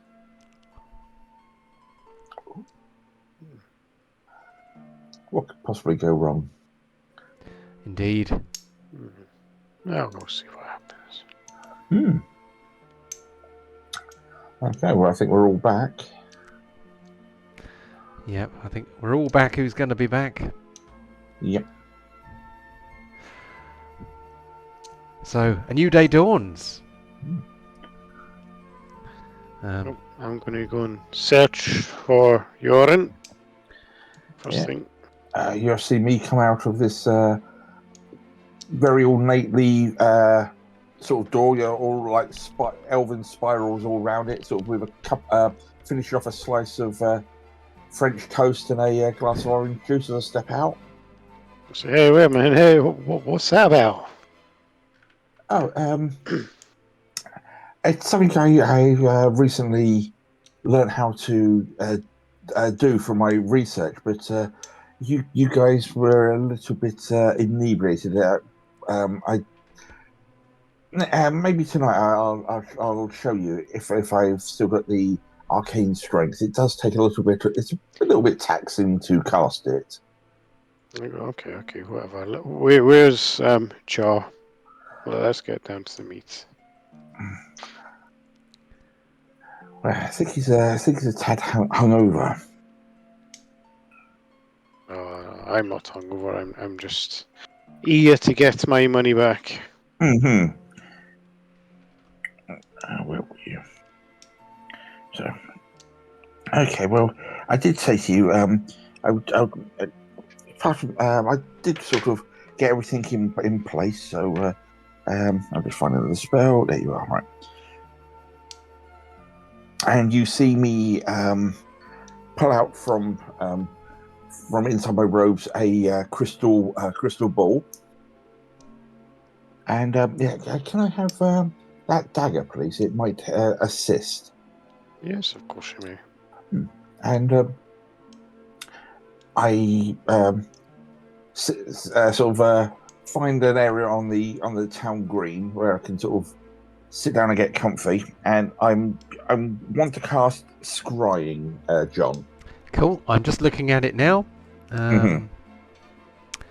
So you can see and hear a particular creature you choose that is on the same plane of existence as you. The target must make a wisdom saving throw, which is modified by how well you know the target and the sort of physical connection you have to it. If the target knows you're casting this spell, it can fail the saving throw voluntarily if it wants to be observed. Knowledge save modifier. So you've heard of the target +5, you've met the target +0, you know the target well -5. So I would say, because I did very briefly meet him, because there was that time where yes, you met him on the plane of fire once, didn't you? Yeah, When you got bamfed there by accident. Okay, so there's not going to be a modifier there then. Connection save modifier. Likeness or picture, possession or garment. Yeah, you have possession or garment. On a successful save, the target isn't affected, and you can't use the spell again for 24 hours. On a failed save, the spell creates an invisible sensor within 10 feet of the target. You can see and hear through the sensor as if you were there. The sensor moves with the target remaining within 10 feet of it for the duration. A creature that can see invisible objects sees the sensor as a luminous orb about the size of your fist. Instead of targeting a creature, you can target a location you have seen before. Okay, good to know. Yeah. Mm-hmm. What would the DC be? It would be your spell save DC, wouldn't it? Yes. So yeah, my come on. My DC is so Wisdom 18. Out of that, the only thing is he would suffer a -4 to his save because of the possession of garment, because of Cool. the flaming dirk I'm holding. Groovy. Okay. So I'm going to do that as a GM roll. Wisdom save. -4 to the roll. And the DC was 18, correct? Yeah, correct. Okay. The spell, let's see what happens. Yeah, it does not succeed. You do not manage to lock on. Yeah, bastard. Because I mean, that is either an 18 with a -4, or it's basically DC 22 on a straight wisdom save. However you want to do the maths, but he fucking saved, bastard. Okay, so I peer into this orb for, like I said, for about 10 minutes, holding because it takes 10 minutes to cast. Holding the dirk, he goes, I can't seem to locate him. I'm not sure exactly where he is. He might not even be on this plane, or either that, or he is shielding himself. I apologize, Karuk. I thought having one of these that he made, I would be able to locate him. And I'll hand the knife back to you. And you start twiddling with the knife. Let's see. Shall we head to Neverwinter then and see if we can track down where those goods were. Let's go and speak to the Rock Brothers, Rock Seekers. Well, if we are that eager to head straight back, well, yes, but I definitely want to come back here at some point and see that mine. Everything you said sounded quite fascinating, especially that arcane forge inside. But maybe another time. Yeah. Let's go and see the Rock Seekers then. Cool.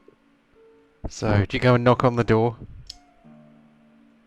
Yeah, and bang it properly loud, with Pontos on the side. Well, there's And there's Jimmy kind of a and there's kind of a Nick. pull doorbell, so you can actually make a noise in the Oh. house by ringing the doorbell. There's actually a doorbell. I'll insistently pull the doorbell and bang on the door. Okay. So you make a hell of a racket. After a minute or two, Gundren Rockseeker kind of comes to the door wearing pyjamas and a dressing gown, and he says,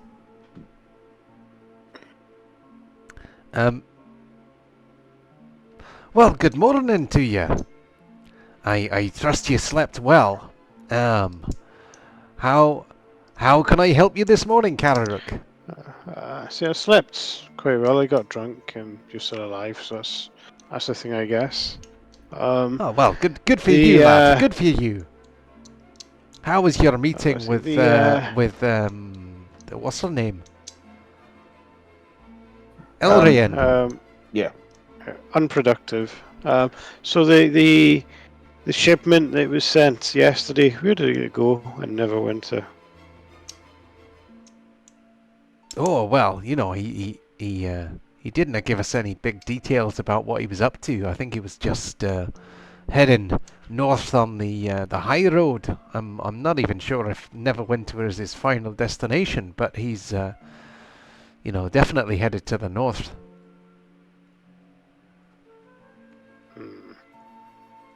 What else can you tell me about what he said? Well, Must you have been know, some sort of clue. I always remember him as being a bit chattier, but you know, he seems to have a slightly altered disposition these days. You know, a little bit, you know, a little bit less light-hearted, and Of course. When he But gets his heart abandoned. won't be with it. He won't have a heart soon. Or a pinky. I just grin at Pontos. Right, okay. He scratches his head and he says, "Oh, you know, I'm trying to remember what he said. He said something about taking up an appointment. You know, now that he's taken up an appointment as the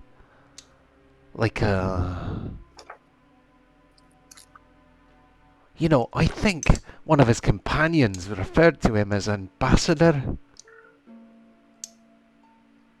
Ambassador. Char? That sounds a bit strange. That's what I thought. I thought, ambassador Char, ambassador to what? Ambassador from what? What did he say?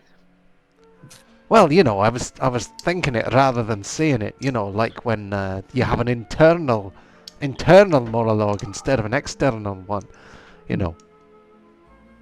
I mean, Carol, you know this individual better than anyone else. I mean, did he have any obligations or anything? Yes, he has a master in the city of Brass that I think we need to visit. Yes, I know a few people in the city of Brass. They know me. I think we might get some answers there, possibly. Well, okay. City Brass. Right. Well, we have a couple of options, really. If you want to wait for a little bit of time, I just need to readjust some of the possessions I have, and we can try and go that way. Or a slightly more secure means would be if we can get some components back in Neverwinter. What's going to be the quickest way to get there? Well, quickest would be if you just gave me till mid morning, and I can go from there. But yeah, a more guarantee would be a couple of days travel back to Neverwinter. I didn't expect we'd be going to such a location. Let's give it to mid-morning. Let's give it to mid-morning, then we'll try. What means would that be, by the way? That means would be reattuning to my amulet of the plains. Oh, okay. That's the thing that sent you there by accident before, and, Exactly. and we'd be relying on it to get you there deliberately. Okay. Okay. I do like the fact that the 2024 version is an Arcana roll rather than the older version, which is an intelligence check. Because previously it's like, yeah, do just an intelligence 15 check, which means even if you're max intelligence, you still need a 10 on the dice, which it's just whereas Arcana roll it. But anyway, that's out of character. So yeah, I will de-attune to the my hourglass and reattune to the amulet of the plains. Okay. Oh, wait a minute. I need to do that the other way round. And do that. So, not panicking, planning, not panicking. Mm-hmm. Charles leading this one. I'm just facilitating. Yeah. So by mid morning, it's like, right. Are you sure this is where you want to go to, Carrick? I think we need to speak to his patron. Yes. Okay. Well, last time was a happy accident, but I think I've got my head round it all now. So, if we can all get nice and close, and I will see what I can do. So, brace yourself. What's going to happen? Yeah. So, so just an intelligence roll. What could possibly go wrong?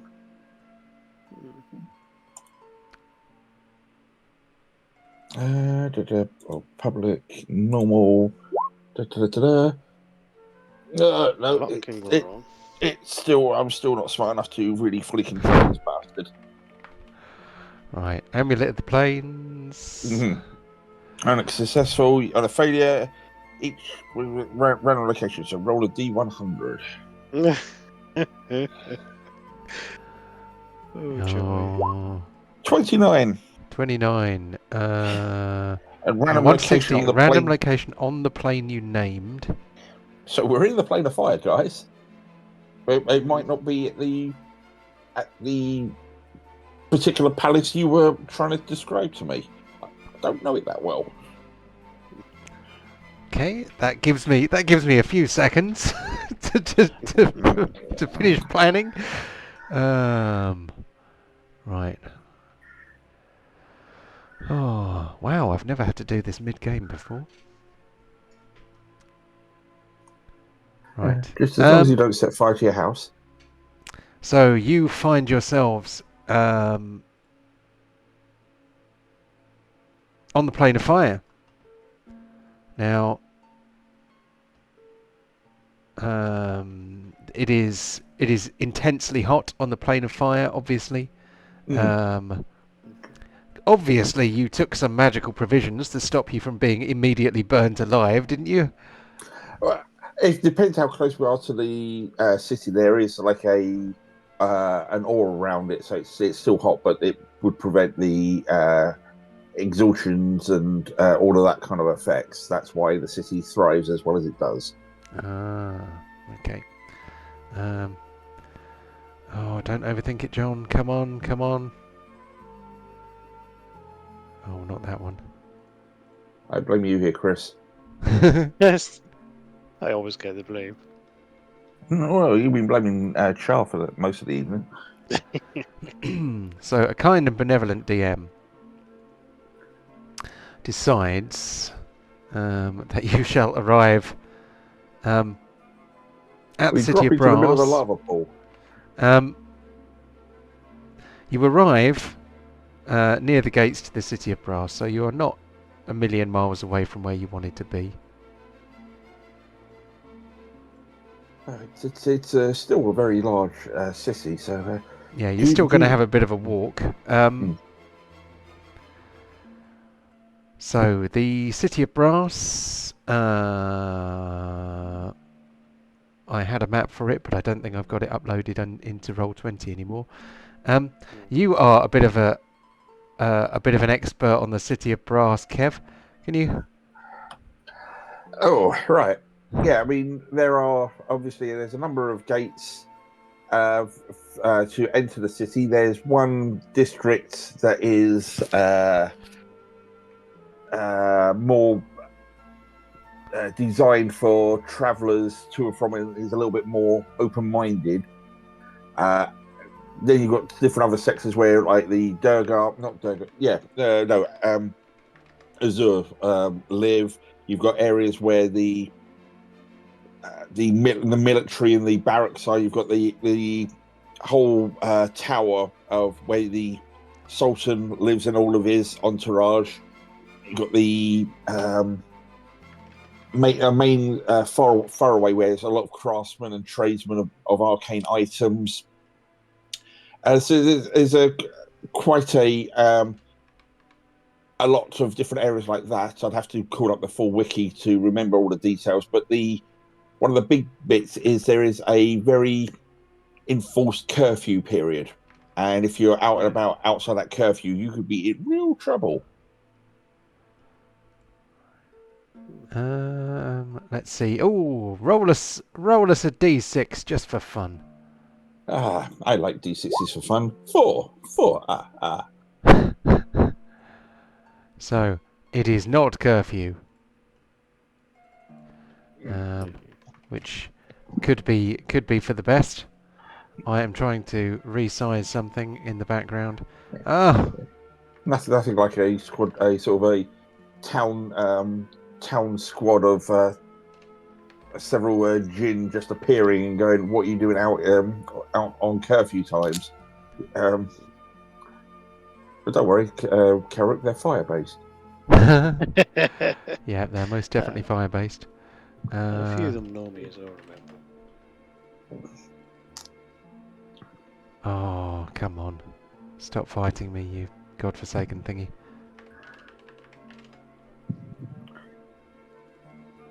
Five, 2, 5. There we go. And then one more thing.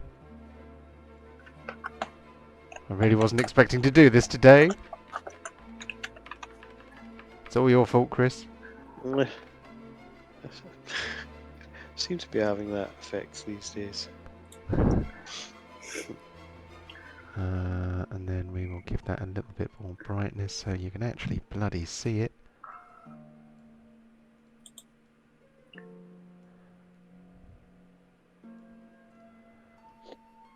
And that needs a little bit more as well.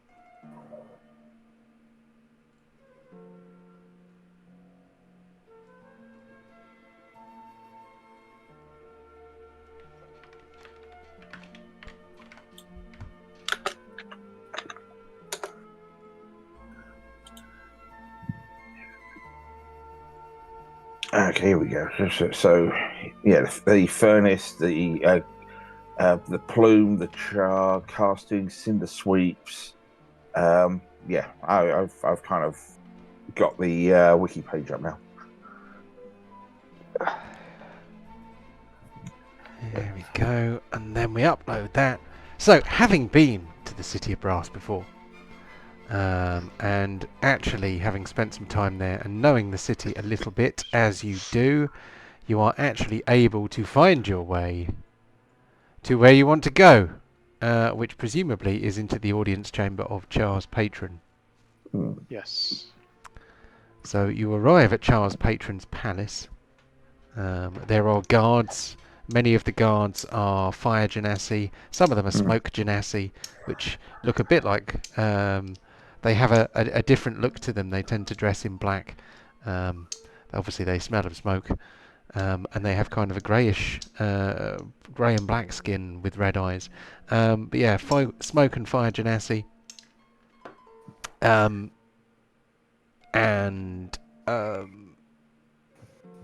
Yes, possibly to the surprise of your companions, but not to you, Kararuk.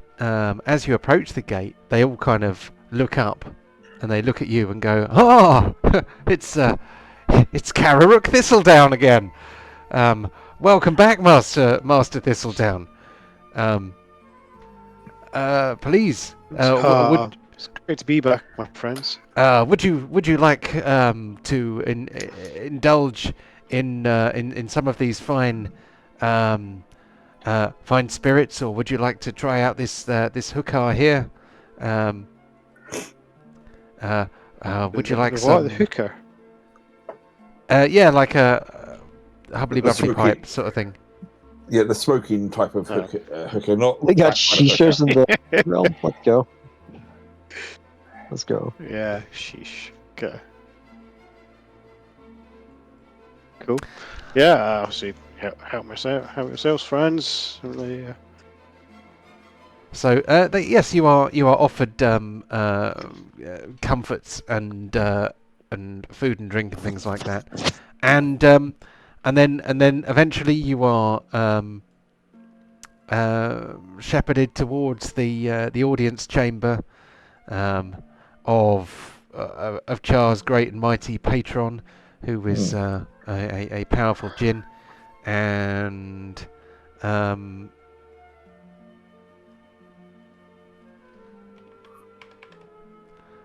apparently there's no light in this room because nothing has appeared. Dark.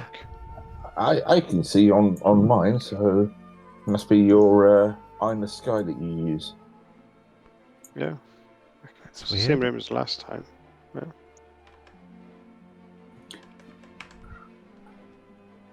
Oh, that's weird. I don't know why it wasn't showing. I don't know why it isn't showing. There it is. Okay, so How did you manage to get in an audience so easily, Karuk? I'll just wink to Euro and say it's a long story. There's a lot to dissect. We'll head back to that conversation after this, I think. Definitely. So, sitting upon his throne in this palace is this enormously powerful genie lord, Ifrit type chap, who you met previously. You murdered his rival to basically, I think it was to kind of make it up to him the fact that you had that Char had returned without permission from the plane of fire. Yes. Char lost powers and all sorts, hadn't he?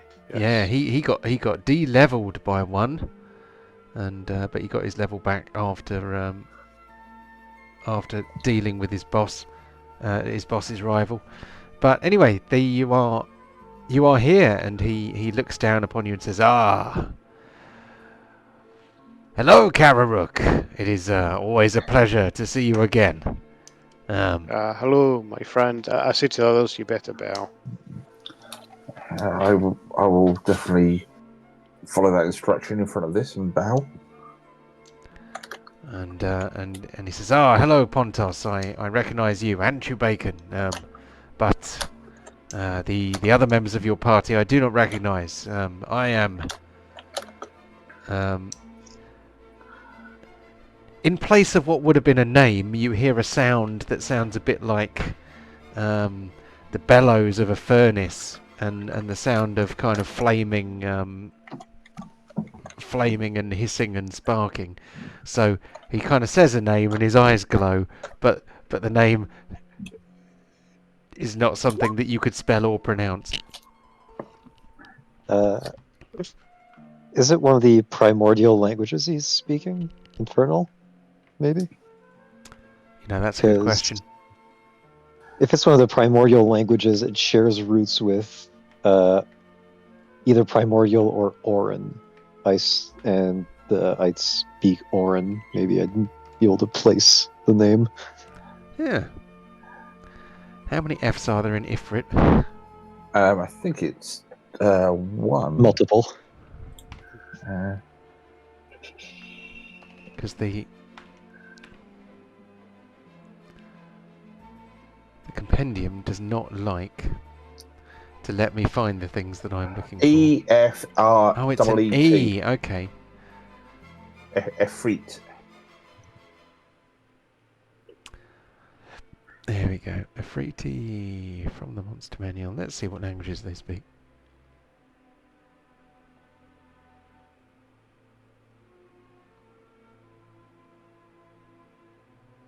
Oh, they speak a language called Ignan. Oh, Ignan. Yeah, that'd be one of the primordial languages. Mm-hmm. Yeah. Ignan, Orin, Aquan, I think they're like and Terran or something, it? Terran. Yeah. So can Kellark understand Ignan then?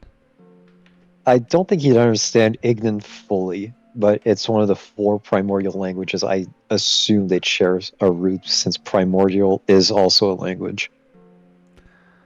Yeah. Well, you might get a gist.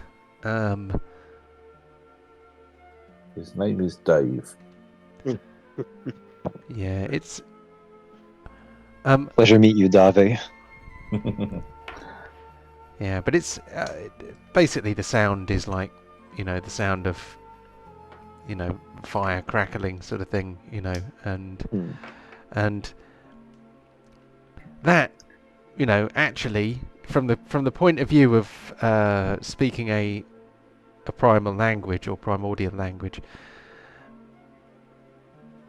it might be as common as being called David or Dave, because, you know, if you were from the plane of Earth, then a lot of people might have a name that in that language means soil or something like that. And here, if you had the name, you know, hot wind or crackle or something like that, then people, you know, that would be like a Plane of Fire's version of Chris or Kevin, you know. So Yeah, Crackpipe the Wise. but yeah, so it's his name. He says his name. Anyway, we spent a very long time to establish that he tells you what his name is. He welcomes you. He welcomes you to his court, and he says, "What can I do for you?"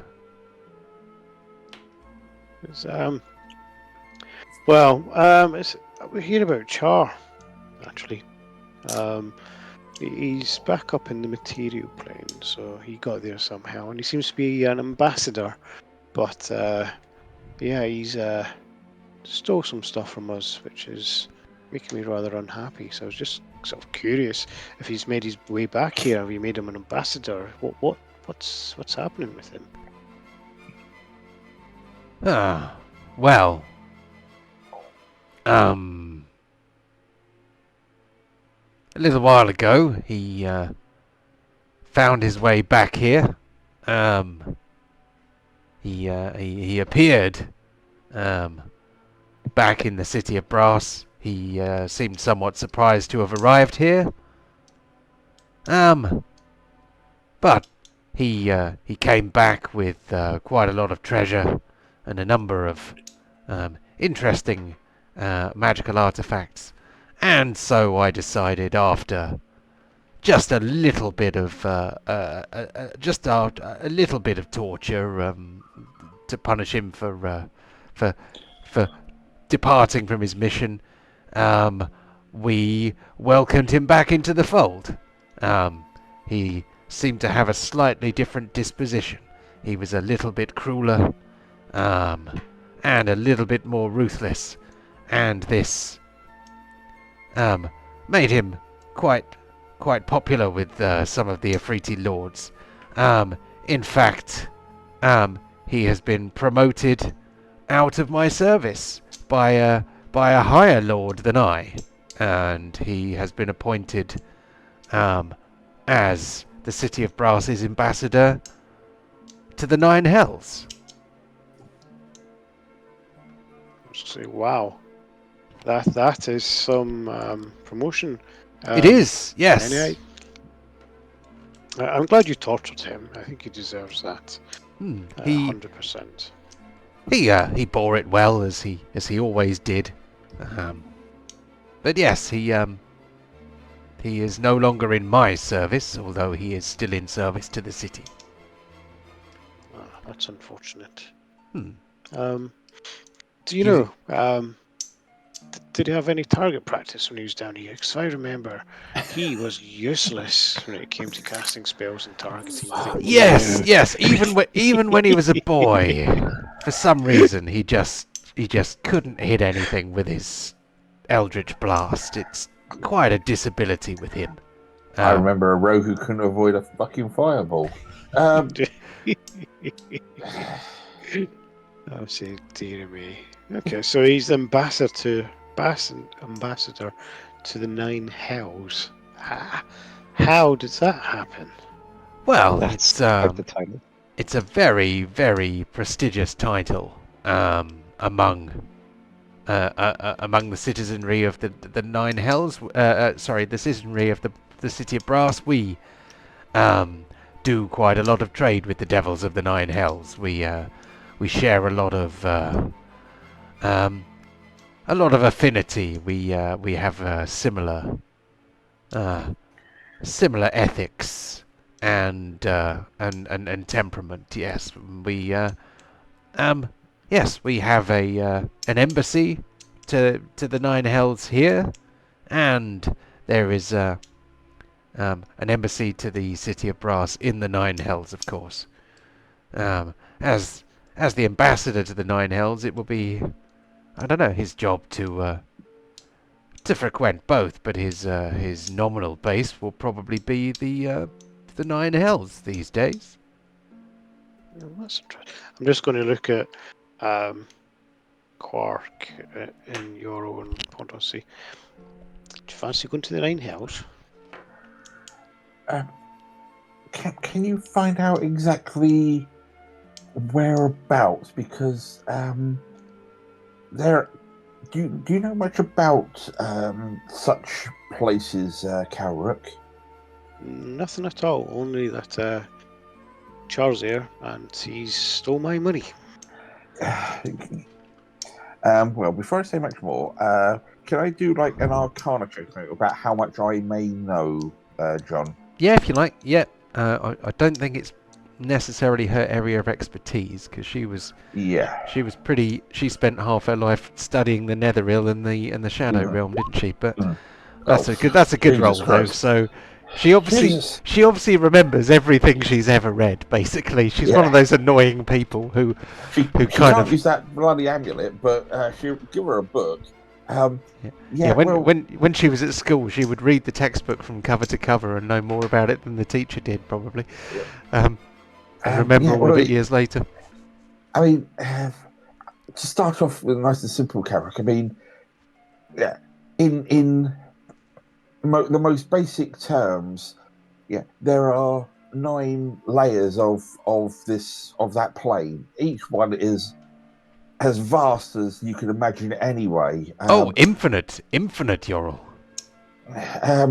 But within those different layers, each one is as varied as the next, of all sorts of horrors and unimaginable. The top layer is a perpetual battlefield. The another one is a huge, sprawling city of chaos that can warp the mind and senses, and tempt those of a greed to sell their souls to for more gains. There's frozen tundras, vast swamps and desolation. Without knowing which one of those we're trying to head to, we could be traveling into quite literally a hell that we won't be able to escape from. I'm just going to look at the Patreon and say, can you get us to the embassy in the Nine Hells and back? Is that doable? I'm afraid that is beyond my powers. Or rather, it is beyond my remit. I am not permitted to do that. You could go to the embassy of the Nine Hells and see if they'll give you passage. You say he's on the material plane. Why are you looking for him? Why do you want to go to the Nine Hells if you know where he is already?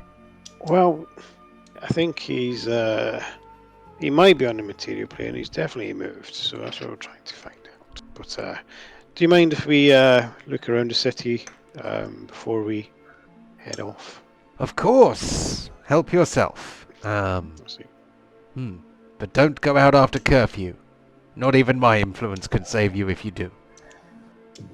Yes, thank you. I seem to remember that. And I'll just turn around to Quark and Euro and say, bow to the Lord, please. And I will give a deep, respectful bow.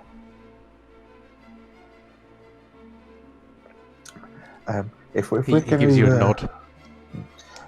Carrick, if we're going to start jumping around these planes, if I could find a shop here where I can get something that can tie back to the material realm, because at least then I can safely get us back. I can get us to the Night Hells if need be as well, but I need something to make sure we get back safely as well.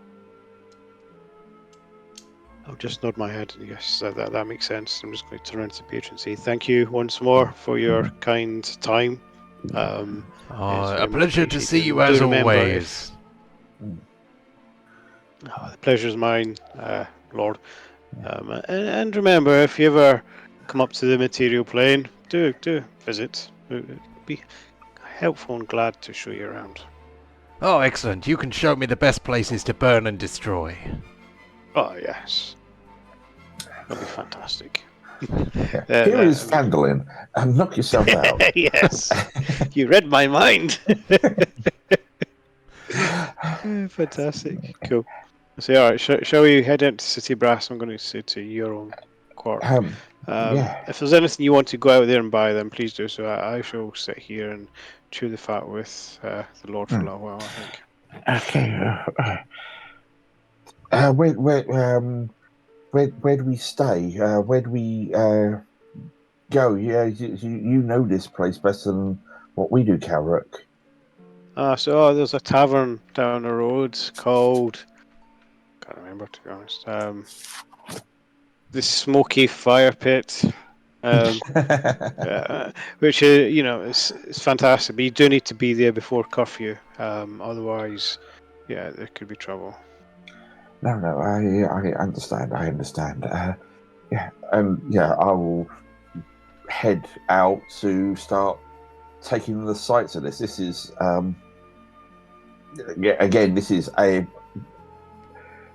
this is wide-eyed, just trying to absorb everything she sees. With fire giants and Azures and Afriti and Genasi, just everywhere. So just quickly putting that in daylight mode. Dun, dun, dun, dun, dun, pa-ching. Quark. I hope you're enjoying your trip to the City of Brass, my friends. Have you been here before? Blue? You're my boy, Blue. Sorry, had to answer someone. Okay, no worries.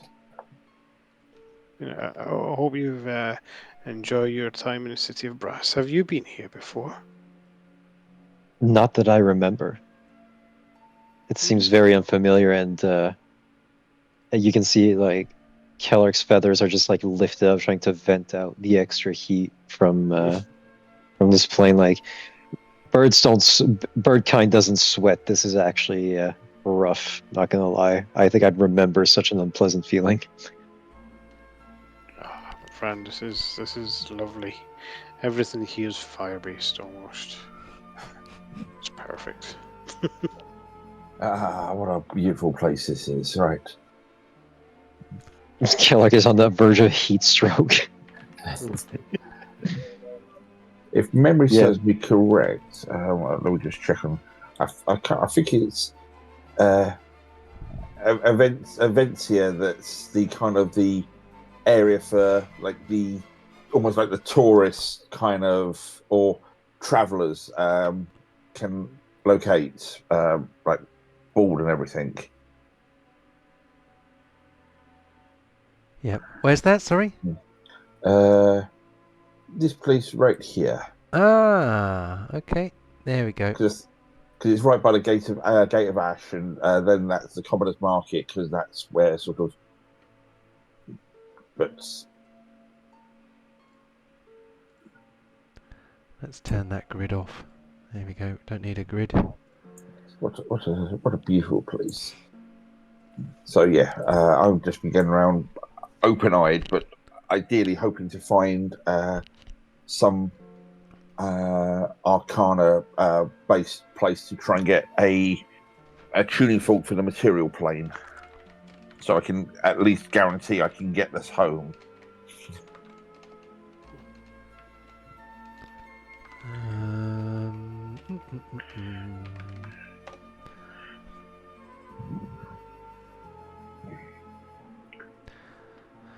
So you try to find a place that will sell tuning forks for different places, and you Mhm. find the kind of place you are looking for.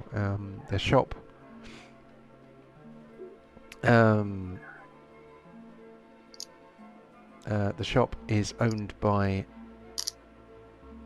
Is he going to be an Afriti? He might be an Afriti. An Afriti merchant. You meet an Afriti merchant with a massive grin and terrifying, massive white teeth, and kind of a little curly moustache. And he says, "Ah, welcome, welcome. You have a good eye. I see you have spotted my fine wares. What can I interest you in?" Yes. This is my first time here to the magnificent city of Brass. The means I got here is a little bit unpredictable, so I've been looking for, if you've got it, a means that I can return here, or be able to find my way here easier, and also a means to get to the material plane easier. I see. Yes. I had the means to travel these planes, but to fully zero in on my targets, I need something to help attune the magics. Ah. Well. How about some fine intoxicants? Just while we talk business. I will. Much to probably her better sense, she will take a couple of sips of whatever gets poured. It's probably absolutely going to burn the hell out of her. She's going to be coughing and spluttering. But Yeah, it's kind of like Fireball whiskey, but thicker and stronger, and possibly on fire. have this 80% moonshine. I love it when I love it just when my customers have a drink with me. It makes it much more fun to do business. Smooth. Oh, that's the smooth stuff. Thank you. Oh. if you if we come to an accord, perhaps I will give you a bottle to take with you. Yes, I think some of my colleagues would enjoy that. But yes, if you have these kind of items, I'd be much appreciated. Very well. So, here is a tuning fork from the city of brass. You can see that it is made of brass. Funnily Lovely. enough, And it's slightly warm. it is warm and slightly charred. Yes, do you have one for the material plane as well? Indeed, although I can't imagine why you'd want to go there. You've already come to the most interesting place in the multiverse. Yes, but I like to just have the options. Just if I ever needed to explore that if need be, what would be the damage for both of these items? Well, now you're asking, Mm-hmm. because the DM didn't think he'd have to sell anything like this. I can't It's roll not a 10 or more. I can't roll a 10 or more on that bloody pendant. So I'm having to make sure I can do proper teleports. Yeah, it is a sensible thing to do. Oh, excuse me. Okay.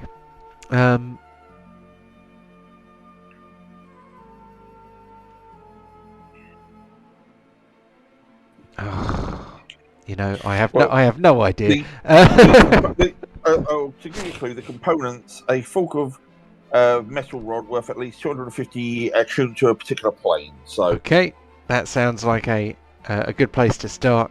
Worth at least 250, so I am going to roll a d4. Don't Okay. pawn stars us. It the one for the City of Brass costs exactly 250 gold pieces. It was made here and made from materials sourced here, so it's not very expensive. yes. The one for the material plane is clearly imported. So that one Yeah, it has a tariff.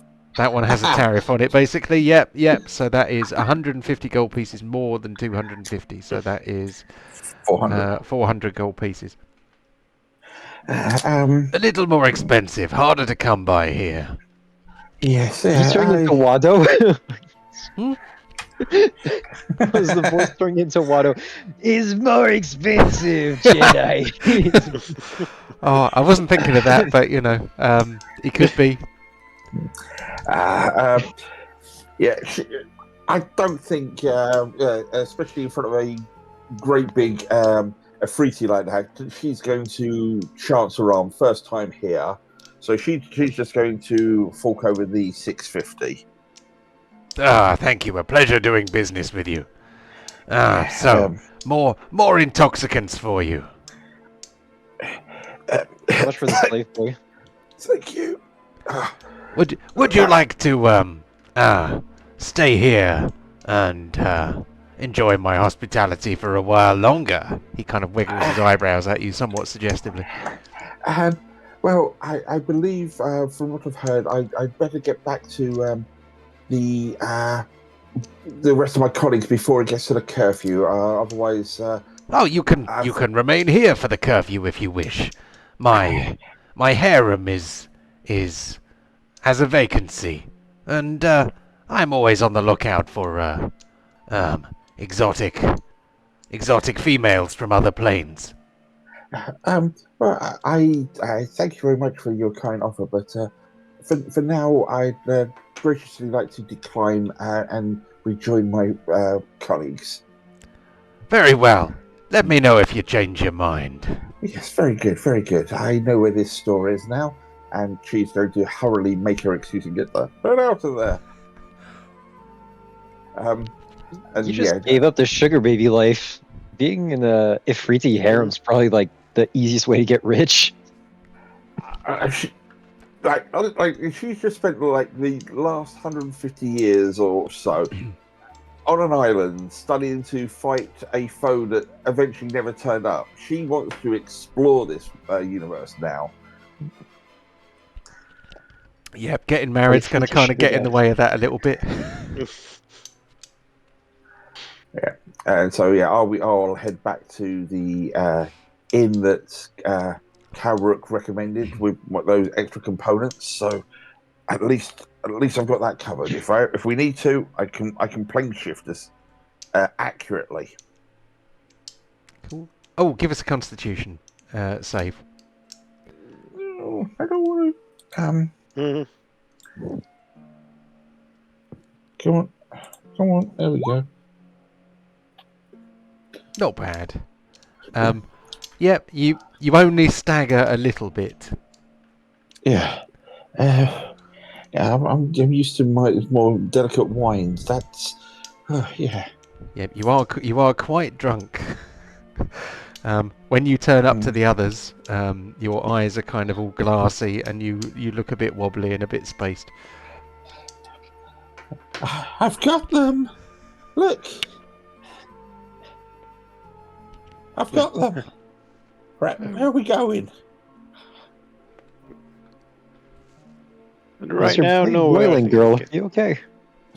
Oh, wonderful. Right. Let me blend in this place. Let me fireball the place. Hmm.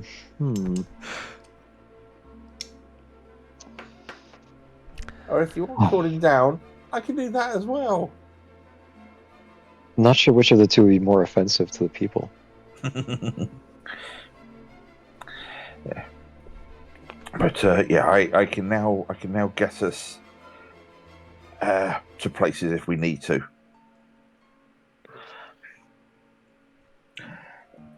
Right. Does anyone know where Birdie Boy is? Me? I've just been hanging out with these guys. Well, anyone know where Birdie Boy is? I'll take you there.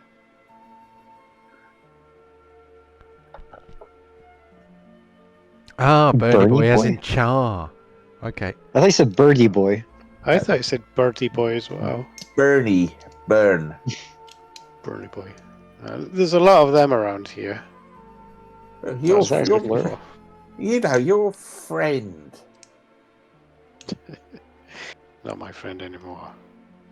Oh, go on. An enemy. He's your buddy. I think you need to get some rest, Euro. I'm fine. Anyway, No. where is he? And I'll take you there. I can do it. Yeah, let's head there tomorrow. We'll go into the embassy, the Nine Hells, and we'll take the nice route first. Well, I can probably be nicer with me, but okay, if that's the way you want to do it. Yeah. So you want to go to the embassy to the Nine Hells in the city of Brass? Yeah. Oh, damn it! Well, do that next time. as considering the time, we can call it there, and that gives you a bit of chance to prepare. Yep.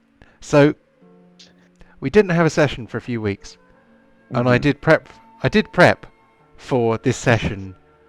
Just not where we went. Like 3 weeks, 3 or 4 weeks running. I was like, right, I'll do this, and I'll do this, and I'll do this, and this will happen, and I'm sure this will happen. And we have completely gone off the rails today. Rookie mistake, John. What's that? Rookie mistake, John. Rookie mistake, yeah. Assuming that I have any idea what you're going to do. I was not expecting you to go to a completely different plane of reality. Do you expect us just to go back to Neverwinter and just chase him like mundanely? Well, I mean, I thought you might see if you could catch up with him before you went to a different dimension, but you know. Oh, if we can get a scrying orbs, we could probably like spy on his office in the embassy.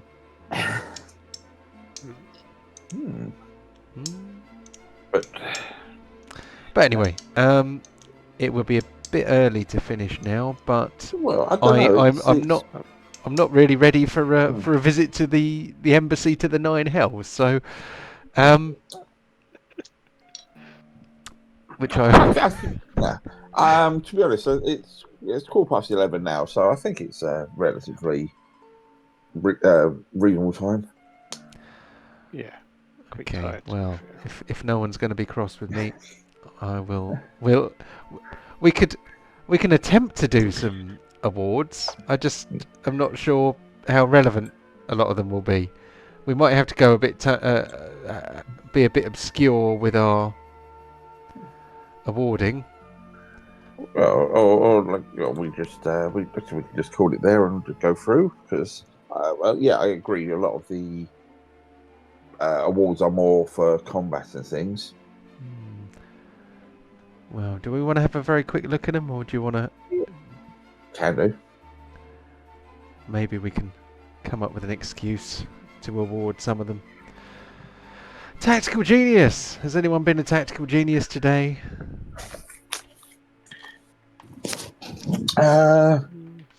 Even obscurely? If going obscurely, I mean of having a comfortable place to stay where everyone else decides to slum it. Didn't really have much choice in the matter. We didn't know there was an option. Well, maybe you were that was the drunk. Tactical Genius, kind of slinking off into a mansion and leaving the drunk, angry people in the inn. Okay, let's ironically give that one to Yorrel. Kill of the week. I cannot think of any way to award that one. Well, I mean, there's Pontos with his ball grabs. Yeah, I mean he may have killed the next generation of Dwarves on that one, yeah. Oh, that. Oh, he's not a dwarf. He's a human. But Oh, is he human? Oh, yeah, yeah. Yoink. I mean, if yoink is the sound of grabbing the proprietor of the bar by the balls, then.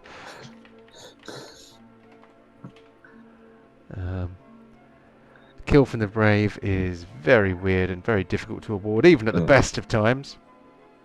Yeah. So I think we can leave that one. Unless, of course, it's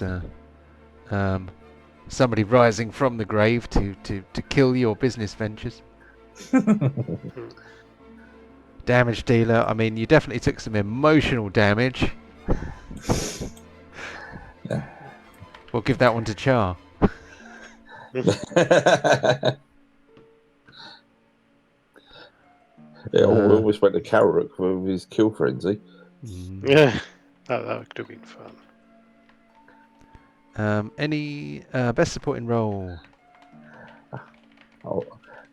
Yorrel's a glorified taxi.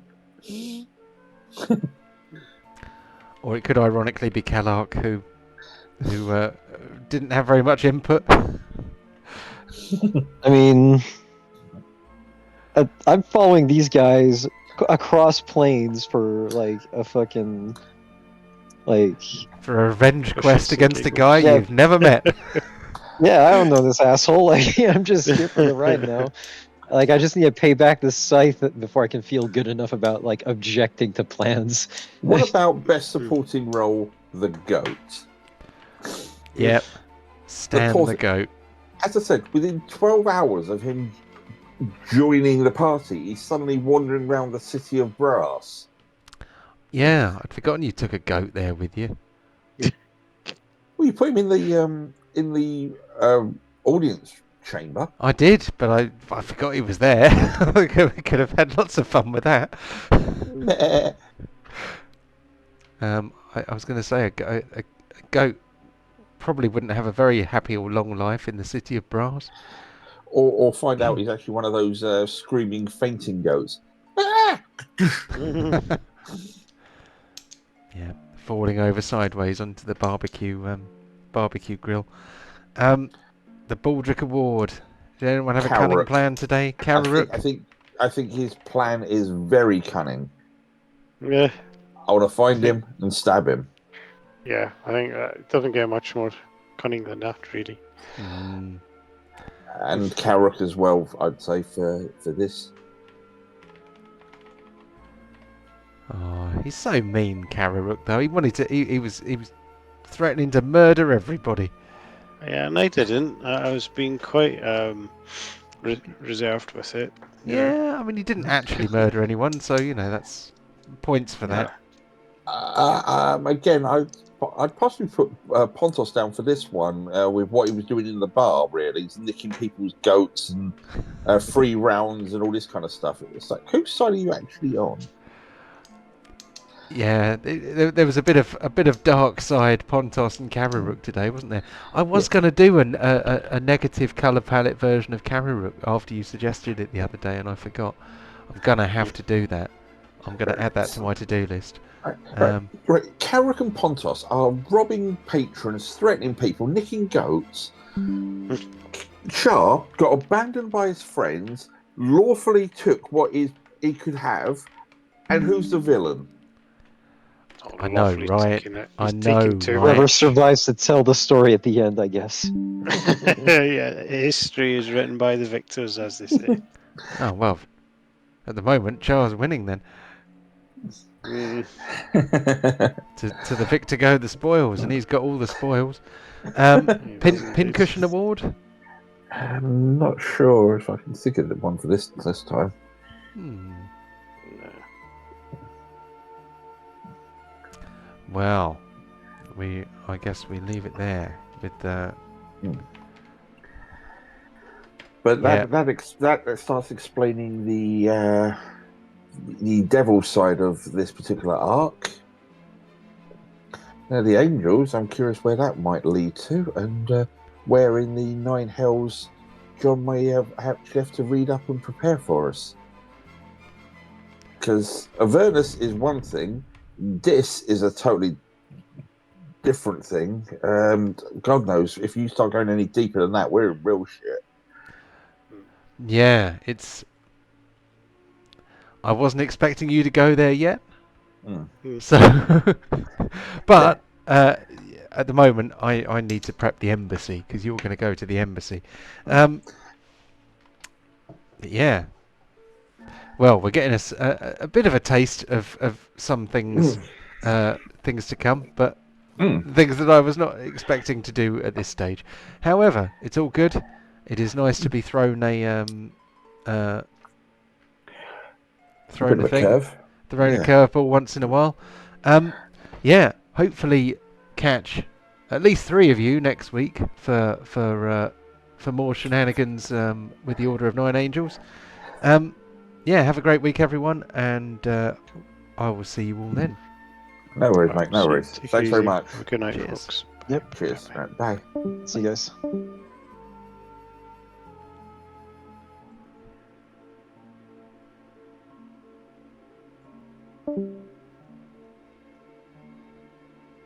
Okay, everything on. Discord has been rearranged and I don't know where the hang up button is anymore. Oh dear.